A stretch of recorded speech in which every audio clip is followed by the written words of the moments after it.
En lo profundo de los terrenos antiguos, Ryoga encuentra el espíritu de Sora Kashiwagi, el legendario luchador mago que una vez mantuvo el frente contra una horda de monstruos y salvó incontables civiles. Pero en lugar de ser recordado como un héroe, Sora fue traicionado por su propio comandante, Naruhito Byakugo, quien lo usó deliberadamente a él y a sus hombres como cebo, los abandonó a su suerte y luego robó toda la gloria para sí mismo mientras borraba cada rastro del sacrificio de Sora. Ryoga desentierra esa verdad sepultada y convierte el dolor de Sora en una nueva oferta, venganza. Promete ayudarlo a saldar las cuentas, pero solo si Sora acepta convertirse en su sirviente no muerto. Lo que sigue es aún más loco. Ryoga prepara un cadáver dragoniano como recipiente para el alma de Sora, creando un cuerpo mucho más fuerte que el que le dio en la línea temporal pasada. Una vez que Sora acepta, revive dentro de ese poderoso cuerpo, conserva su rasgo de luchador mago y adquiere la capacidad de fortalecerse con el tiempo. Pero, ¿por qué está haciendo todo esto? La humanidad seguía con su día normal hasta que los monstruos comenzaron a salir de portales que aparecieron sin previo aviso, sumiendo finalmente al mundo en el caos. Sin embargo, algunos despertaron habilidades gracias al poder de un sistema desconocido, y se les conoció como cazadores que, inevitablemente, salvaron al mundo. Al conquistar estos portales, los cazadores crecieron en fuerza, ascendiendo desde el rango de 1 estrella hasta el de 7 estrellas. Sorprendentemente, hay 7 cazadores que alcanzaron el rango de 9 estrellas gracias a la gracia de las constelaciones y establecieron las 7 grandes familias que gobernaban el mundo. Sin embargo, nuestro protagonista, Shinen Ryoga, era una anomalía que se convirtió en el primer humano en la historia en alcanzar el rango de 9 estrellas sin la gracia de una constelación. Esto no le sentó bien a las 7 grandes familias, y las constelaciones decidieron que su existencia ponía en riesgo el orden mundial. Por eso, lo rastrearon hasta una ciudad en llamas para matarlo. Una de las 7 grandes familias hizo acto de presencia, resultando en una batalla mortal que incluso le costó a nuestro chico su brazo derecho. Cae de rodillas mientras ve a su oponente, un tipo llamado Dimitri, sentarse frente a él para burlarse. Al parecer, Dimitri también es un cazador de rango de 9 estrellas y es la encarnación de Odín, el Rey Mago.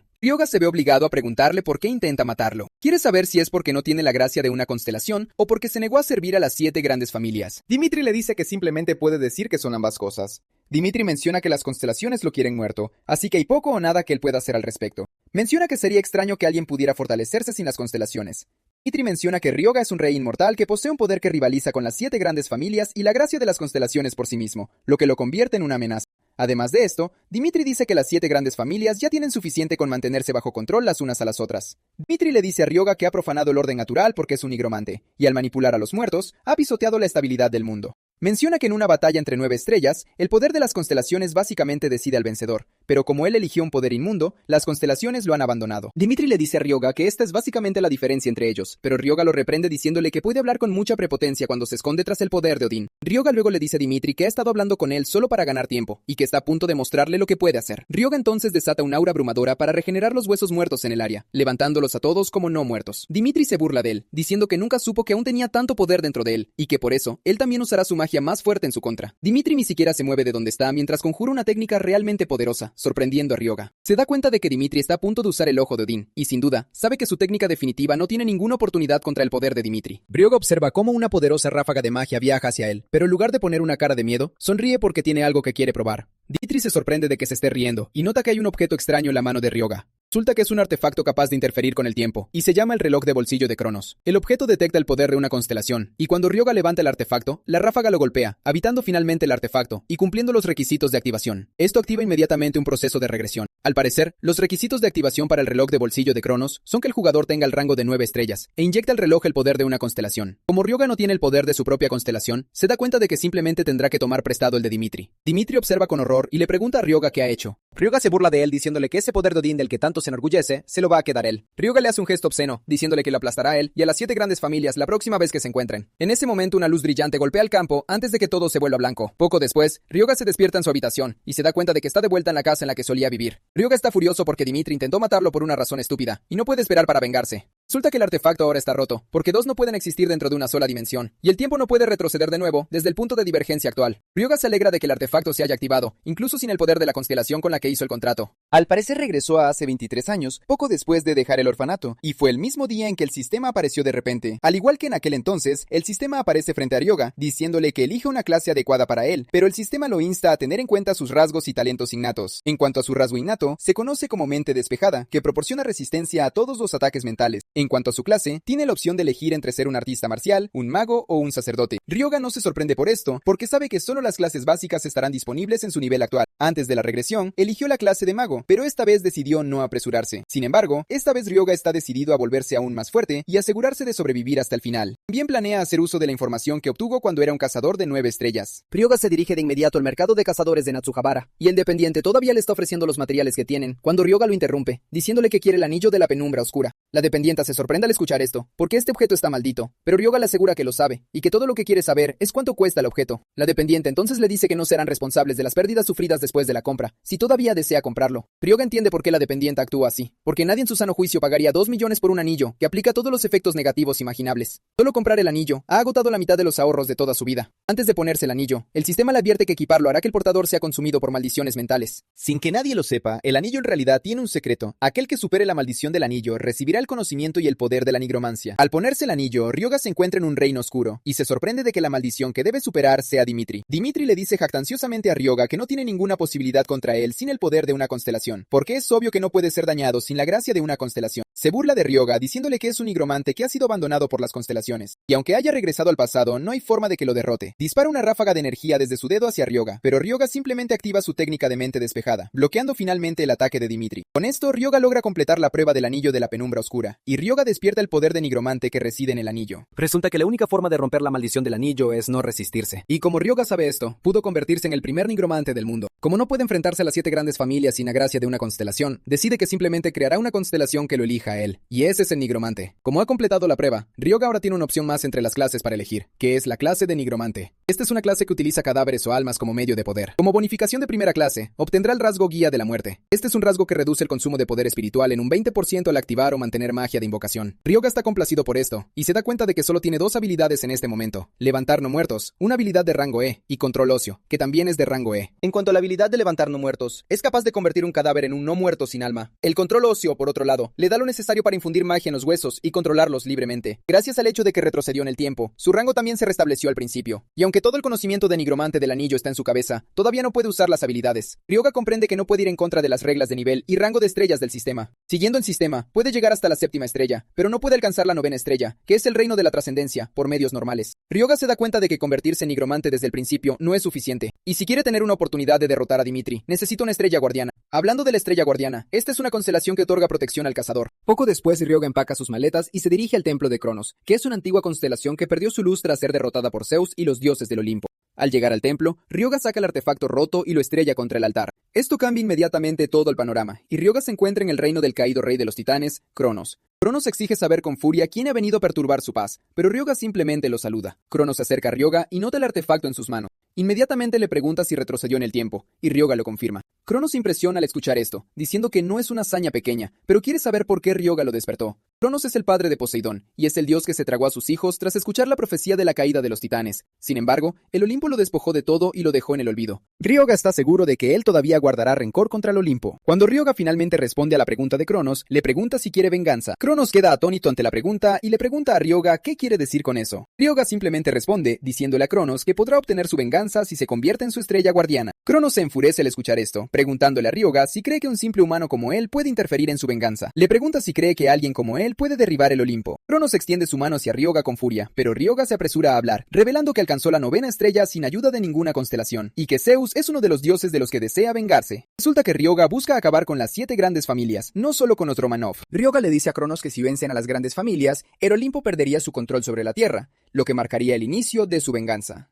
Cronos le dice a Ryoga que habla de venganza, pero que lo que acaba de mencionar no es más que un objetivo insignificante. Cronos le dice que quizás sea lo bastante fuerte para activar su reloj, pero le advierte que alguien elegido por las constelaciones no puede seguir el camino de un nigromante. Cronos le dice directamente a Ryoga que no puede aliarse con algo que desafía la providencia, porque sus naturalezas son completamente opuestas. Ryoga acepta que eso podría ser cierto para el dios del tiempo, pero que es harina de otro costal para el dios de la cosecha. Al parecer, las constelaciones forman contratos basados en la compatibilidad con el origen y la naturaleza de uno, no en la fuerza. Básicamente, Cronos es el dios de la cosecha y el tiempo, y la guadaña es un símbolo de la cosecha, que también es el símbolo de la muerte. Tanto la cosecha como la muerte representan ciclos, muerte y renacimiento, lo que significa que desafían el orden natural. Cronos se enfurece al oír esto, y le grita a Ryoga, preguntándole cómo se atreve a vincularlo con la muerte. Cronos le insta a Ryoga a no adelantarse, pero Ryoga le dice que deje de lado su orgullo. Ryoga le pregunta si quiere vivir sin poder ni nombre, diciéndole que es libre de seguir siendo un viejo testarudo si quiere seguir bajo el dominio del Olimpo para siempre. Ryoga le dice que vino allí porque pensó que elegiría la venganza, incluso si eso significaba cambiarse a sí mismo. Ryoga insta a Cronos a unirse a él para poder reclamar su poder y aplastar el Olimpo. En el fondo, Ryoga sabe que su única oportunidad es que Cronos se le una, y no puede permitirse perder esta oportunidad. Cronos sonríe entonces, diciéndole a Ryoga que no ha olvidado su venganza, pero que tendrá que demostrar que puede convertirse en la fuerza que le impulse. Le pregunta a Ryoga si es consciente de que revertir su naturaleza le traerá un dolor inmenso, pero le insta a soportarlo, asegurándole que se convertirá en su estrella guardiana si lo logra. Ryoga se sorprende de que Cronos no pierda ni un segundo, y antes de que se dé cuenta, Cronos extiende su mano hacia él para nombrarlo su santo. Ryoga está confundido por lo que quiere decir con santo, pero antes de que tenga oportunidad de pensarlo, el poder de Cronos fluye dentro de él.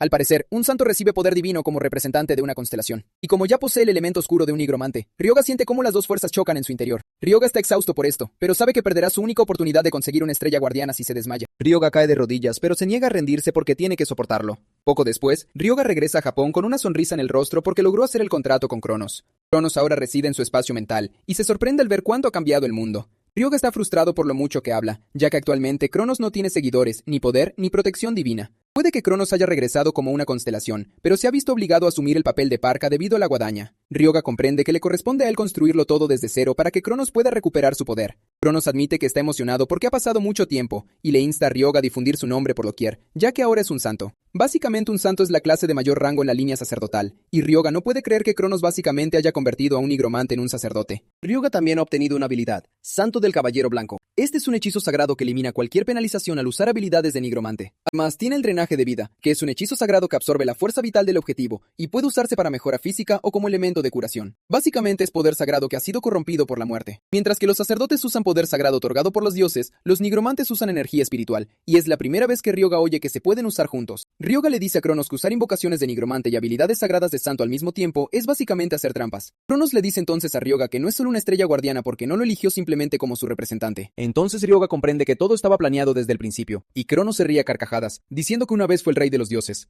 Ryoga sonríe diciendo que tal vez se dirija al jardín antiguo, ya que es el lugar perfecto para poner a prueba su nuevo poder. Hablando de las puertas, son portales a otra dimensión, y se clasifican como de flujo, que desaparecen una vez que el jefe y el núcleo son derrotados. También están las fijas, que existen de forma permanente, y en cuanto al jardín antiguo, es una entrada fija. El requisito es de una estrella, y es una puerta de tamaño mediano. Dado que el jardín antiguo es de tipo fijo, y tiene un límite de entrada de una estrella, facilita el ingreso de cazadores novatos. Al llegar a la entrada de la puerta, Ryoga nota que los otros cazadores allí están buscando un grupo. Aunque solía ser algo parecido, nunca acababa formando un equipo decente. De repente un grupo se acerca a Ryoga para saber si está interesado en unirse a ellos. Ryoga simplemente rechaza al tipo, diciéndole que está bien solo. El tipo se siente avergonzado y le pregunta a Ryoga si estará bien solo, ya que parece un cazador novato. Los miembros del equipo del tipo le dicen que no se preocupe por Ryoga, ya que fue él quien rechazó su oferta de formar un grupo. Ryoga, por otro lado, está más que feliz de estar solo, porque va a poner a prueba sus nuevas habilidades. Al entrar en el jardín antiguo, Ryoga nota que el ambiente está tranquilo, y sabe que el patrón habitual es que algo le salta encima. No ha terminado de decir esto cuando un duende se lanza hacia él por la espalda. Ryoga esquiva fácilmente el ataque del duende, dejando al monstruo vulnerable. Ryoga lo agarra entonces por el cuello, agradeciéndole que se haya tomado la molestia de venir a morir. Rayuga activa su rasgo inherente, el Caballero Blanco, convirtiendo así el poder espiritual en poder sagrado. También añade el drenaje de vida para absorber la vitalidad del duende. El duende grita de horror mientras su vitalidad abandona su cuerpo, y Ryoga se da cuenta de que la sensación de usar poder sagrado y poder espiritual es bastante similar. Momentos después, Ryoga termina de absorber la vitalidad del monstruo y lo deja caer al suelo. En ese momento, Ryoga se da cuenta de que sus estadísticas han aumentado, y se sorprende de que al drenar monstruos, consigue incrementar sus atributos. Según sus cálculos, se da cuenta de que matando a 25 duendes, habría subido un nivel. Como de costumbre, Cronos aparece preguntándole a Ryoga si le gusta su nuevo poder, y Ryoga no puede evitar admitir que es increíble. Como ahora tiene el cadáver de un duende por ahí tirado, Ryoga decide probar su poder para levantar a los muertos. Utiliza su palabra de mando habitual, y sin ningún problema, el duende se levanta. Se le informa que debido a que el nivel de completitud del zombie es alto, las estadísticas del duende han aumentado en un 97,2%. El duende tiene una calificación de una estrella, y Ryoga deduce que puede ayudar a hacer el trabajo de una persona en el jardín antiguo. En ese momento, 3 zombies más aparecen a lo lejos, y Ryoga decide usarlos como sujetos de prueba. Lanza su duende zombie contra el trío, y este agarra a uno de los duendes. Lo empuja al suelo mientras le muerde el cuello. Uno de los duendes corta al duende zombie por la espalda, pero para su sorpresa, esto no afecta al duende no muerto. Ryoga se burla de los otros zombies, diciéndoles que su camarada ahora es un no muerto y que no va a morir aunque golpeen sus puntos vitales. Ryoga agarra inmediatamente a uno de los duendes por la espalda y drena sus signos vitales. Ryuga intenta entonces su drenaje de vida en el duende muerto, que el duende no muerto asesinó. Sorprendentemente funciona, y Ryoga sonríe porque se da cuenta de que tiene un amplio rango de tolerancia. Siendo así, Ryoga decide acelerar el paso. Al parecer hay una frase que se transmite entre los nigromantes: mientras uno logre derrotar al primero, el objetivo está prácticamente medio cumplido. En otras palabras, crear el primer no muerto es la parte más difícil. Y una vez superado ese obstáculo, todo se vuelve mucho más sencillo. En un santiamén, Ryoga ya tiene 4 duendes no muertos en su ejército, y los lanza contra los demás duendes con los que se cruza. Se desata una feroz batalla entre ellos, y uno de los duendes normales clava su cuchillo en un duende no muerto, entrando en pánico al darse cuenta de que esto no sirve para derribarlo. Cronos no está del todo satisfecho con el estado de la batalla, y le pregunta a Ryoga si va a aportar algo de dignidad al combate, pero Ryoga le dice que se acostumbre al panorama, porque así es como lucha un nigromante. Poco después de esto, se le informa a Ryoga que ha alcanzado el límite máximo de no muertos controlables, que es de 20. Mientras la batalla continúa, 3 duendes deciden que huir es mejor que luchar, pero de repente, aparece una flecha de fuego de la nada, matando a los duendes normales. Ryoga ordena inmediatamente a sus duendes no muertos que se detengan, y le dice a quien quiera que esté escondido allí que salga. El trío que se le había acercado antes en un intento de formar un grupo con él sale a la luz, y Ryoga confirma de inmediato que los conoce de algún lado. Al parecer, son los cazadores de sombras gemelos, y la expresión de Ryoga se vuelve gélida al recordarlo. Al parecer, una vez fueron enviados para asesinarlo antes de la regresión. Los cazadores de sombras gemelos, Yuma y Yuka Rendo, eran famosos como cazadores gemelos fraternales. Ryuga recuerda que en aquel entonces era un fastidio lidiar con ellos, pero por el momento no parecen fuertes. Ryuga no se sorprende del todo porque todavía son cazadores de una estrella. Sin embargo, sabe que en aquel entonces solo eran 2, y el último tipo parece ser un miembro nuevo. Cronos le dice a Ryoga que es una buena opción eliminar a los futuros enemigos de antemano, pero Ryoga no está del todo de acuerdo porque sabe que los dos solo aceptaron un encargo de asesinato, no es que tuvieran un problema personal con él. Yuma le pregunta entonces a Ryoga si es él quien controla al zombie, y Ryoga entiende su confusión y asombro porque la clase nigromante no será muy conocida hasta un poco más tarde. Ryuga responde a la pregunta diciendo que es su invocación, y deduce que necesita gente que le sirva de porteadores, así que el grupo encaja perfectamente en el papel. Además, cree que su principal motivo para convertirse en cazadores es el dinero. Ryuga les pregunta entonces si están dispuestos a trabajar con él, y Yuma se queda confundido por la pregunta. Ryuga le dice que quiere dejar la recolección de piedras mágicas al grupo, diciéndoles que el reparto será de 80 a 20. Él revela que va a derrotar a los enemigos para que el trío pueda ganar dinero fácil. Tras escuchar la oferta, Yuma y sus amigos se dan la vuelta para discutir sobre la propuesta. Yuka le dice a Yuma que no pueden confiar en Ryoga, y el tercer chico está de acuerdo porque nunca ha oído hablar de un cazador que invoque zombies. Tras minutos de una discusión seria que parece eterna, Yuma finalmente se da la vuelta y le dice a Ryoga que lo harán. Sin embargo, quiere que el reparto sea de 50-50. Ryoga simplemente le dice que lo mejor que puede ofrecer es un 70-30, y que si no les interesa, pueden irse. Yuma no tiene más remedio que aceptar, y el tercer chico, Ibara, intenta que Yuma reconsidere su decisión. Sin embargo, Yuma le dice que deje de ser un cobarde, revelando que Ryoga ya los habría matado si hubiera querido.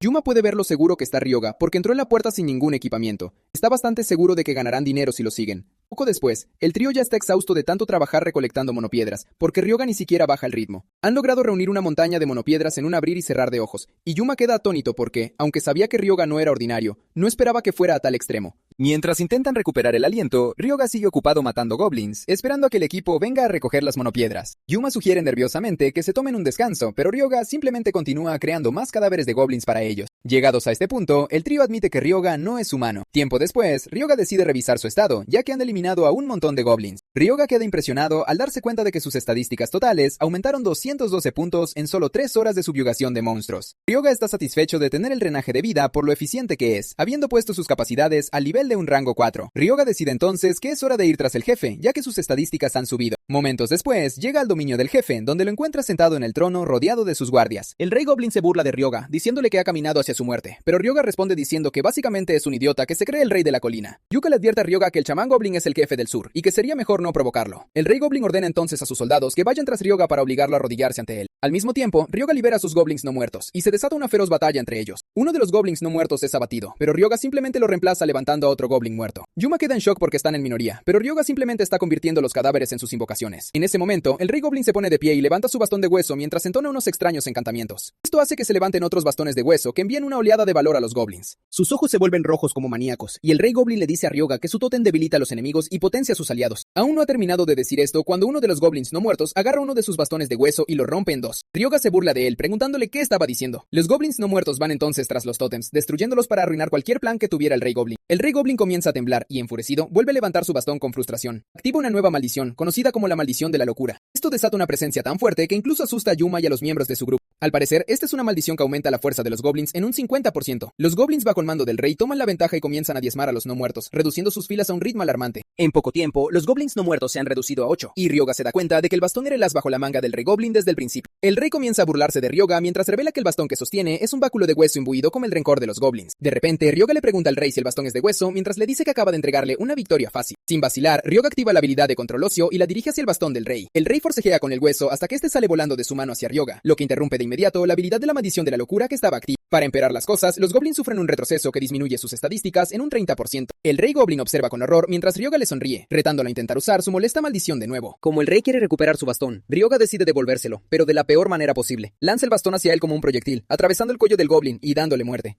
Ryoga drena su vitalidad y se sorprende al ver que le otorga más estadísticas que los goblins normales, porque él era su rey. Justo antes de drenar toda la sangre del goblin, Ryoga se adelanta para recoger un poco de sangre en una botella, y se vuelve hacia Yuma y su equipo, diciéndoles que les dejará la limpieza a ellos. Yuma y su banda no pueden creer que tengan que lidiar con una cantidad tan enorme de cadáveres de goblins. Más tarde, el equipo sale por la puerta, y los cazadores que esperan afuera quedan conmocionados por la cantidad de monopiedras con las que salió el grupo. Ryoga los felicita por su buen trabajo y les pregunta si llevarán las monopiedras a la tienda de Natsuhabara, pero Yuma le dice que ellos se encargarán para asegurar un precio justo si Ryoga está dispuesto a confiárselo. Ryoga se burla de ellos preguntándoles si esperan que confíen en ellos así como así. Y cuando se da cuenta de que el trío ya se siente mal, les dice rápidamente que solo estaba bromeando. Ryoga pregunta entonces cuánto creen que obtendrán si lo venden todo, y Yuma dice que podría promediar unos 6 millones. Ryoga saca el bastón del rey goblin del botín, y Yuma dice que valdrá muy poco. Ryoga le pregunta por qué, y Yuma revela que hay restricciones y las opciones no son muy atractivas. Al parecer el bastón solo puede ser equipado por sacerdotes, y llevarlo otorga un inmenso poder espiritual. Sin embargo, erosiona la mente de quien lo usa. Aumenta el poder espiritual, pero al mismo tiempo, solo un sacerdote puede equiparlo. Dado que este es el caso, Ryoga decide quedárselo y le dice al grupo que pueden descontarlo de su parte, pero Yuma se niega. Le dice a Ryoga que no habrían podido obtenerlo sin él, así que simplemente ajustarán las cuentas como si el bastón nunca hubiera existido. Yuma les pregunta a sus compañeros si están de acuerdo con esto, y ellos dicen que sí. En el fondo, Ryoga está complacido por esto, porque es exactamente lo que le gusta de este equipo. Ryoga se aleja emocionado sugiriendo que se vuelvan a encontrar al día siguiente.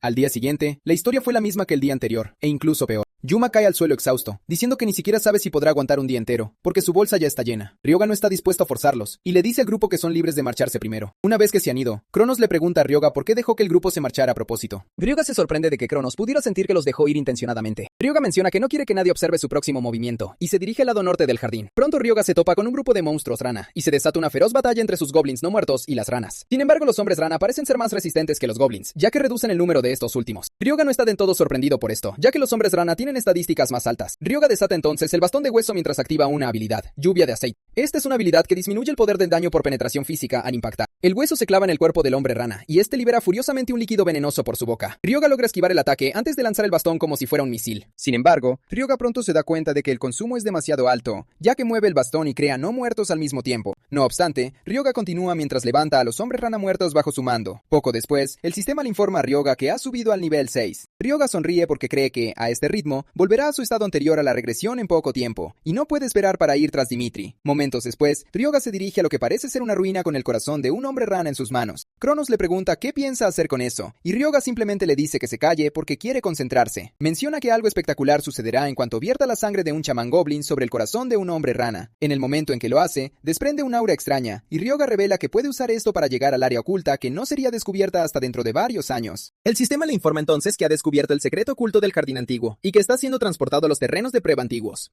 Poco después, Ryoga se encuentra en una arena, y el sistema le informa que ha entrado en los terrenos de prueba antiguos. Al parecer ya había encontrado esto antes de la regresión, pero como en aquel entonces era de rango 2 estrellas, no pudo entrar. De repente, un rayo de luz aparece frente a él, y un monstruo surge gradualmente de su interior. El sistema le informa que la prueba tiene un límite de un solo participante, y se espera que demuestre su valor y potencial en los terrenos de prueba. Sorprendentemente, el monstruo contra el que va a luchar es un dragoniano, y se espera que sobreviva durante 10 minutos para recibir una recompensa. En el pasado, fueron las constelaciones las que encargaron a la Legión del Dragón la creación de los antiguos terrenos de prueba para seleccionar cazadores capaces. Cuando Cronos ve al monstruo al que Ryoga está a punto de enfrentarse, se burla de él diciéndole que ni siquiera durará 10 segundos. Cronos sonríe diciendo que es un monstruo de 10 segundos. Cronos sonríe diciendo que es hora de empezar a buscar un nuevo santo, pero en el fondo, Ryoga sabe que no llegará a eso. Aunque su oponente es de la raza de los dragones, ha sido debilitado para igualar a uno de una estrella. Al mismo tiempo, Ryoga no cree que esto vaya a ser un paseo por el parque. Justo cuando el dragoniano está a punto de atacar, Ryoga le dice que espere porque quiere realizar una modificación rápida en sus hombres rana no muertos. Ryoga cuenta con el hecho de que los villanos suelen esperar mientras el protagonista se transforma. Ryoga cambia entonces la constitución de veneno de los hombres rana de veneno de cadáver a sangre de plaga. Esto los transforma finalmente en zombies de la plaga, y Cronos se sorprende de que el tipo realice una modificación improvisada. Ryoga alardea de que era un higromante de 9 estrellas antes de regresar, y le dice a Dragoniano que finalmente puede atacarlo porque ya terminó. Dragoniano arremete contra él, pero los hombres rana lo interceptan a mitad de camino. Se lanzan hacia hacia él y lo sujetan por cada rincón de su cuerpo mientras lo muerden. Al hacerlo, liberan ácido venenoso en su cuerpo, y el dragoniano no pierde tiempo antes de sacudirse a los hombres rana de encima. Sin embargo, han vertido una tonelada de veneno en su organismo, y Ryoga revela que en realidad convirtió todas las estadísticas de fuerza de los hombres rana, que se habían duplicado, en veneno. Aunque su fuerza y agilidad han caído estrepitosamente, su veneno se ha vuelto realmente potente. En ese momento, el dragoniano estampa su pie contra el suelo, liberando una onda de choque masiva que envía a los hombres rana contra el piso. Ryoga se impresiona de que el dragoniano sea capaz de resistir el veneno ácido y activa rápidamente la defensa de su báculo mientras el dragoniano carga hacia él. El dragoniano lanza un zarpazo contra él, pero el escudo alrededor de su cuerpo bloquea el ataque. Sin embargo, Ryoga puede sentir cuán fuerte es el dragoniano a pesar de que su fuerza se ha reducido a la mitad gracias al veneno. El dragoniano se prepara para otro ataque, y esta vez Ryoga activa la habilidad de control óseo que atraviesa la mano del monstruo. Grita de dolor, lo que lo obliga a detenerse mientras los hombres rana saltan hacia él. Los hombres rana comienzan a morder su cuerpo, liberando una dosis masiva de veneno en su torrente sanguíneo. Aunque ya está débil, el dragoniano todavía intenta defenderse de los hombres rana. Ryoga queda impresionado por su lucha final, pero sabe que ya ha llegado al final del camino. Tal como predijo, el dragoniano cae de rodillas y Ryoga retira el báculo de hueso que estaba incrustado en su mano.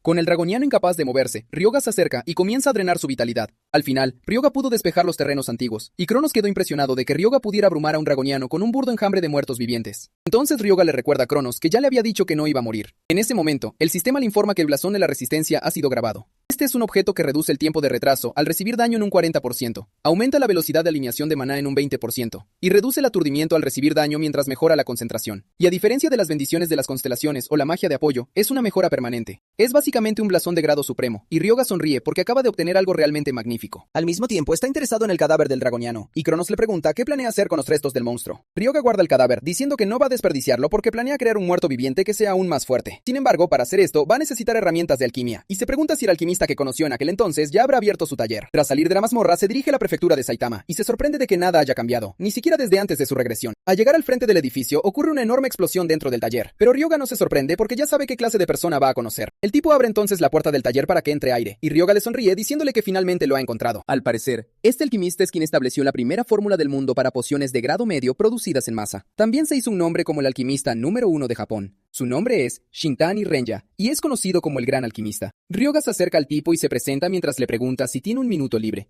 Renya responde que no le importa, pero le gustaría saber quién es Ryoga, ya que se encuentra frente a su laboratorio personal. Ryoga le dice que está allí porque le gustaría usar su equipo de alquimia, y esto le produce a Renya cierto nivel de repulsión. Ryoga le dice al tipo que no esté del todo insatisfecho, porque simplemente se los está pidiendo prestados, lo cual terminaría siendo una situación en la que ambos ganan. Ryoga le dice a Renya que actualmente está trabajando en pociones de salud de grado medio, y Renya se queda atónito al escuchar esto, preguntándole a Ryoga cómo lo sabe. Ryoga simplemente entra en su laboratorio, diciéndole que lo va a ayudar a estabilizar una poción que es inestable. Momentos después, Ryoga cumple su promesa, y Renya queda totalmente boquiabierto por esto. Ryoga entiende por qué se muestra tan sorprendido, y es porque Renya solo descubriría esto años después. Ryoga entonces sugiere que haga la prueba, y se corta a sí mismo con una cuchilla. Ryoga vierte la poción sobre la herida, y para sorpresa de Renya, esta se cura de inmediato como si nunca hubiera existido. Renya queda impactado e intenta arrebatarle la poción a Ryoga, pero Ryoga se niega. Viendo lo desesperado que está, Ryoga le pregunta si tiene curiosidad por la fórmula. Renya admite que sí, y Ryoga le sugiere que le preste su fuerza por un tiempo si quiere obtener la fórmula. Ryoga le asegura que le enseñará recetas de pociones y muchas otras cosas y acepta trabajar con él, pero le hace saber que las regalías se dividirán en un 60-40. En el fondo, Ryoga sabe que no hay forma de que se resista a una oferta tan deliciosa. Una vez que están de acuerdo, Ryoga saca el cadáver del dragón, y Renya le pregunta qué es. Él simplemente responde que es un nigromante, y que planea procesar el cuerpo del dragón en un cadáver especial. Ryoga se da cuenta de que Renya siente curiosidad por todo el asunto, y le sugiere que venga a ayudarlo. Renya no está de acuerdo, diciendo que aún no han firmado un contrato, por lo que no ve ninguna razón para ayudarlo. Renya le dice a Ryoga que solo le permite usar el espacio mientras se lo piensa. Cronos se sorprende de que Renya esté tan a la defensiva, y Ryoga le hace saber que es comprensible por lo que pasó. Al parecer obtuvo grandes resultados como investigador para la corporación más grande del país, Daisei, pero su jefe se llevó todo el crédito. Al final lo obligaron a renunciar, y esta es básicamente la razón por la que no confía en la gente. Cronos se decepciona al escuchar esto, y habla sobre cómo el mundo humano no es más que traición y obsesión, pero Ryoga le recuerda que él y los otros dioses no son tan diferentes.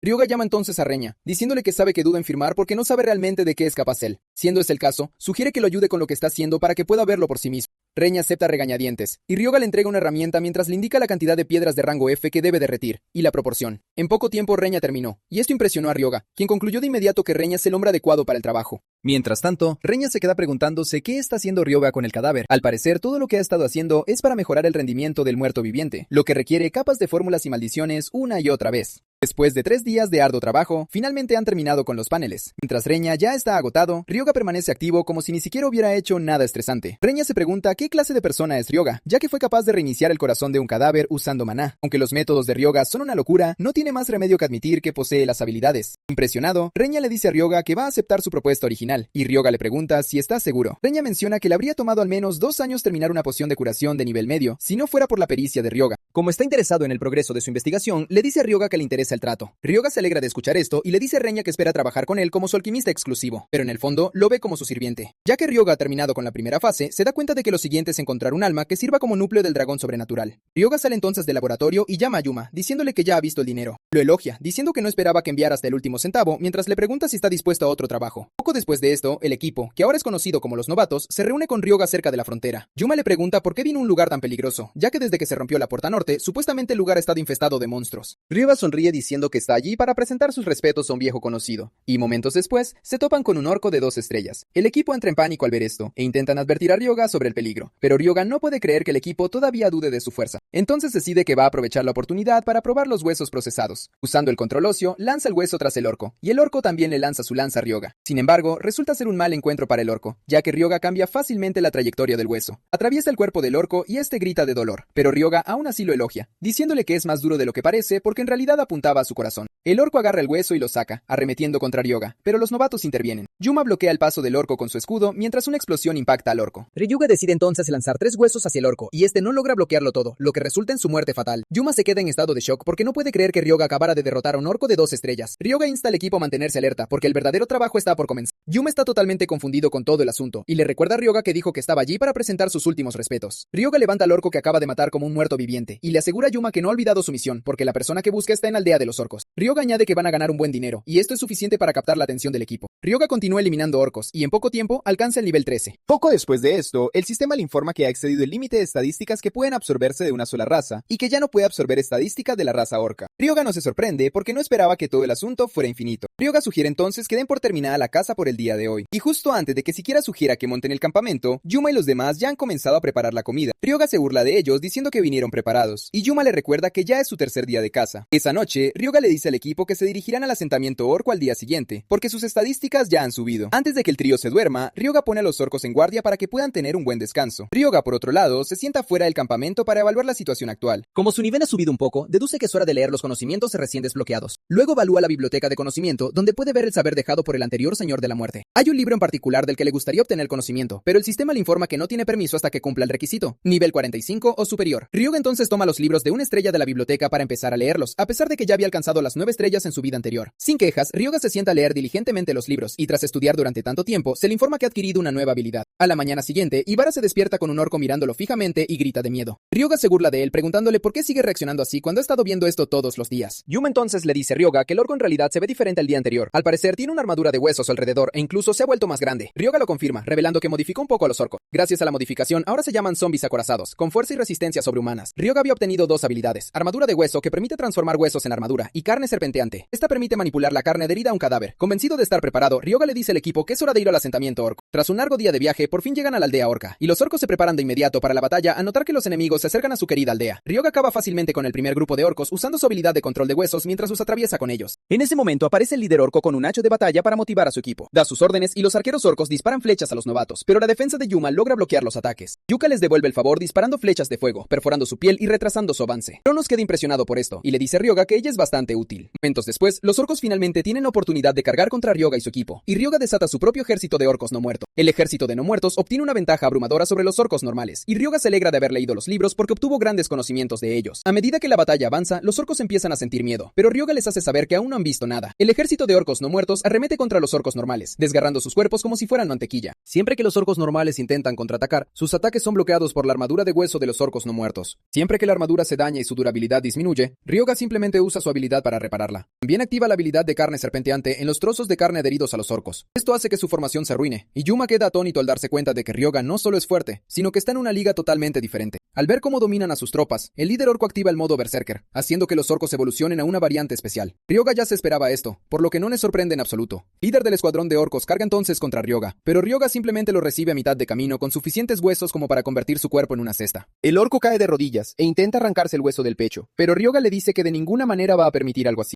Ryoga aumenta la intensidad del hueso, consumiendo aún más la vida del orco mientras este grita en agonía. Al hacer esto, Ryoga consume su maná, y se da cuenta de que controlar 6 huesos a la vez no es ningún juego de niños. Comprende que no tiene elección, ya que el orco recuperará la movilidad si uno de los huesos incrustados en él se desprende. Ryoga llega a la conclusión de que la única salida es atravesar el corazón del orco de un solo golpe. Ryoga aumenta la intensidad del efecto de los huesos, drenando su maná hasta el 42%. Pero justo en ese momento, el orco finalmente se desploma en el suelo. Exhausto, Ryoga no pierde tiempo y utiliza el drenaje de maná en el orco. Logra recuperar el maná perdido, y en cuanto los otros orcos ven esto, se dan la vuelta en un intento de huir. Sin embargo, Ryoga no va a dejarlos escapar así nada más, y activa la habilidad de carne serpenteante. La carne que ya se había adherido a sus cuerpos entra en acción de inmediato, mordiéndolos y haciendo que caigan al suelo. Esto le da al ejército de orcos no muertos la oportunidad de abalanzarse sobre ellos y acabar con todos. Tras la batalla, piedras de maná verdes comienzan a brotar de los cuerpos de los orcos, y Yuma comenta lo curioso que está por saber cuánto valdrán. Ryoga entonces revela que el verdadero tesoro no son las piedras de maná, sino el hacha de sangre que empuñaba el líder. Es un arma de rango A que posee una gran durabilidad. Fue forjada con sangre refinada, y está imbuida de una hechicería que amplifica el poder de quien empuña. Su fuerza aumenta cuanta más sangre absorba. Ryoga sonríe mientras sostiene el hacha, diciendo que limpiar la aldea orca realmente valió la pena. Ryoga entonces le entrega el hacha a Yuma, diciéndole que se la confía a él. Yuma le asegura que se encargarán de recoger todas las piedras de maná para que él pueda descansar. En lugar de descansar, Ryoga se dirige a lo que parece ser un árbol deforme. Le habla al árbol diciéndole que salga para que puedan charlar, pero no obtiene respuesta. Ryoga no acepta un no por respuesta, y golpea el árbol con un hueso tan fuerte que este cobra vida, preguntándole a Ryoga qué quiere. El árbol se transforma en una forma humanoide, y Ryoga saluda al sujeto conocido como Sora Kashiwagi, el luchador mago. Una aura oscura rodea al hombre, quien le pregunta a Ryoga cómo sabe su nombre. Ryoga responde que es imposible no conocer su nombre, pues es el héroe que defendió las líneas del frente hace 35 años para detener la marea de monstruos. Resulta que en realidad lo había convertido en un no muerto antes de la regresión. Al parecer, Japón pudo sobrevivir gracias a héroes como Sora. Era una eminencia que se hizo un nombre en las líneas del frente durante los primeros días del gran cataclismo. Resulta que posee talento tanto para las artes marciales como para la magia, lo que le valió el apodo de luchador mago. Tras escuchar los elogios que Ryoga le dedicó, Sora asumió que su sacrificio no fue en vano. Ryoga entonces le dice que no todos los nombres fueron recordados, y Sora le pregunta qué significa eso. Ryoga le pregunta entonces si recuerda a Naruhito Byakugo, quien era el submaestro del gremio Aragiri. En una escena del pasado, se ve a Sora en las líneas del frente con sus hombres, y al darse cuenta de lo grave que era la situación, pidió refuerzos. Su oficial al mando era Naruhito, y Sora le informó que aún había civiles en la zona. Sin embargo, su jefe le comunica que no pueden enviar ayuda a su ubicación, dejando a Sora y a su equipo abandonados a su suerte. Fue entonces cuando comprendió que planeaban usarlos como cebo desde el principio. Naruhito lo confirma sin remordimientos, diciéndole a Sora que gracias a él, la fuerza principal pudo atravesar la puerta norte sin problemas. Sora también le preguntó a Naruhito si los envió allí a propósito sabiendo que no abandonarían a los civiles, y Naruhito le dijo con indiferencia que no se pusiera melancólico por eso. Sora rompe la radio con rabia y les ordena a los miembros de su equipo que protejan a los civiles en lugar de abandonarlos. Ante la muerte, Sora y sus hombres cumplieron con su deber, pero terminaron perdiendo la vida. Ryoga le cuenta entonces que Naruhito terminó convirtiéndose en un héroe, mientras que todo registro relacionado con Sora fue borrado. Ryoga le dice con naturalidad lo trágico que es que él fuera quien muriera, mientras que otro se quedaba con toda su gloria. Ryoga se burla diciendo que él no podría haber descansado en paz si hubiera estado en su lugar. Las palabras de Ryoga afectan tanto a Sora que este le grita con furia, exigiéndole que vaya directo al grano. Ryoga entonces le dice audazmente a Sora que lo ayudará a vengarse si hace un contrato con él para convertirse en un no muerto. Ryoga saca el cuerpo del dragoniano, diciéndole a Sora que ya ha preparado un recipiente para su alma. Sora le hace saber a Ryoga que nunca había considerado la venganza en su estado actual, pero que si va a hacer lo que Ryoga quiere, pone una condición. Le dice a Ryoga que es libre de usarlo como mejor le parezca, pero que no quiere tener nada que ver con dañar inocentes. Ryoga recuerda que el sujeto le puso exactamente la misma condición antes de que él regresara en el tiempo, lo que demuestra que no ha cambiado. Es de esperarse de un héroe, y Ryoga le promete al hombre que cumplirá su palabra. Con ambos de acuerdo, Sora entra en el cuerpo del dragoniano para convertirse en el no muerto de Ryoga. Al parecer, antes de su regresión, poseyó el alma de Sora en un caballero esqueleto, y logró evolucionarlo a un caballero infernal. Pero siempre se preguntó qué pasaría si le hubiera dado a Sora un cuerpo más fuerte desde el principio. Cronos está complacido con la perspicacia de Ryoga, ya que pudo ver que fortaleció el cuerpo del dragoniano en preparación para algo así. Ryoga lee entonces una información especial en la pantalla, que le indica que el no muerto que acaba de poseer puede crecer. A medida que el alma crezca, podrá extraer aún más poder del cadáver. Ryoga queda impresionado por esto, ya que es un rasgo que Sora no tenía cuando lo puso en el caballero esqueleto. Además de esto, conservó el rasgo de luchador mago, y Ryoga le pregunta a Sora cómo se siente en su nuevo cuerpo. Sora admite que es bastante bueno, pero le dice a Ryoga que es inferior a cuando estaba vivo. Al mismo tiempo, Ryoga recibe una notificación de que el dragón está incompleto, lo que le hace pensar en qué fue lo que hizo para que quedara así. No obstante, cree que es un comienzo mucho mejor que la última vez. Ryoga entonces lo llama subordinado, diciéndole que es hora de marcharse. Esto molesta a Sora, y se niega a irse porque no le gusta la idea de que lo llamen subordinado. Ryoga le pregunta si debería llamarlo por su antiguo nombre, pero él se niega diciendo que ya lo ha desechado. Ryoga no puede creer lo molesto que es el tipo, y no recuerda que fuera así antes. Sora empieza a pensar en un nombre que intimide a los enemigos con solo escucharlo, pero le cuesta elegir uno. Ryoga entonces le hace algunas sugerencias, sugerencias, desde Fafnir hasta Tiamat, pero Sora las rechaza todas. Minutos después, siguen discutiendo sobre cómo debería llamarse, y Ryoga solo piensa en darle un puñetazo en la cara. Después de tanto ir y venir, finalmente se decide por Fafnir. Cuando están a punto de irse, Fafnir detiene a Ryoga, diciendo que está completamente desnudo y que tiene que ponerse algo de ropa. Corre hacia la choza que está a su lado y arranca un trozo de tela, que se ata alrededor de la parte inferior del cuerpo. Fafnir finalmente decide que es hora de irse, y Ryoga se siente frustrado por lo irritante que llega a ser. Más tarde, se dirigen al laboratorio de Ryoga, y queda impactado al ver que Ryoga ha logrado que el cadáver se mueva. Reña está tan impresionado que comienza a merodear alrededor de Fafnir, pidiendo permiso para estudiarlo. Fafnir le pregunta a Ryoga si puede darle un puñetazo al tipo, porque le da mucha grima, pero Ryoga se niega, diciendo que Reña es su socio. Yuma y los demás también aparecen para decirle a Ryoga que irán a Tokio a organizar los objetos que consiguieron, y Ryoga les da el visto bueno. Una vez que se van, Ryoga saca al líder orco porque también tiene planes para él. Reña le pregunta qué va a fabricar, y Ryoga le pregunta si tiene curiosidad, pero Reña dice que no, recordando que la última vez casi se le cae el brazo solo mezclando hierbas. Antes de darse cuenta, ya está mezclando hierbas de nuevo porque simplemente no puede controlar su curiosidad.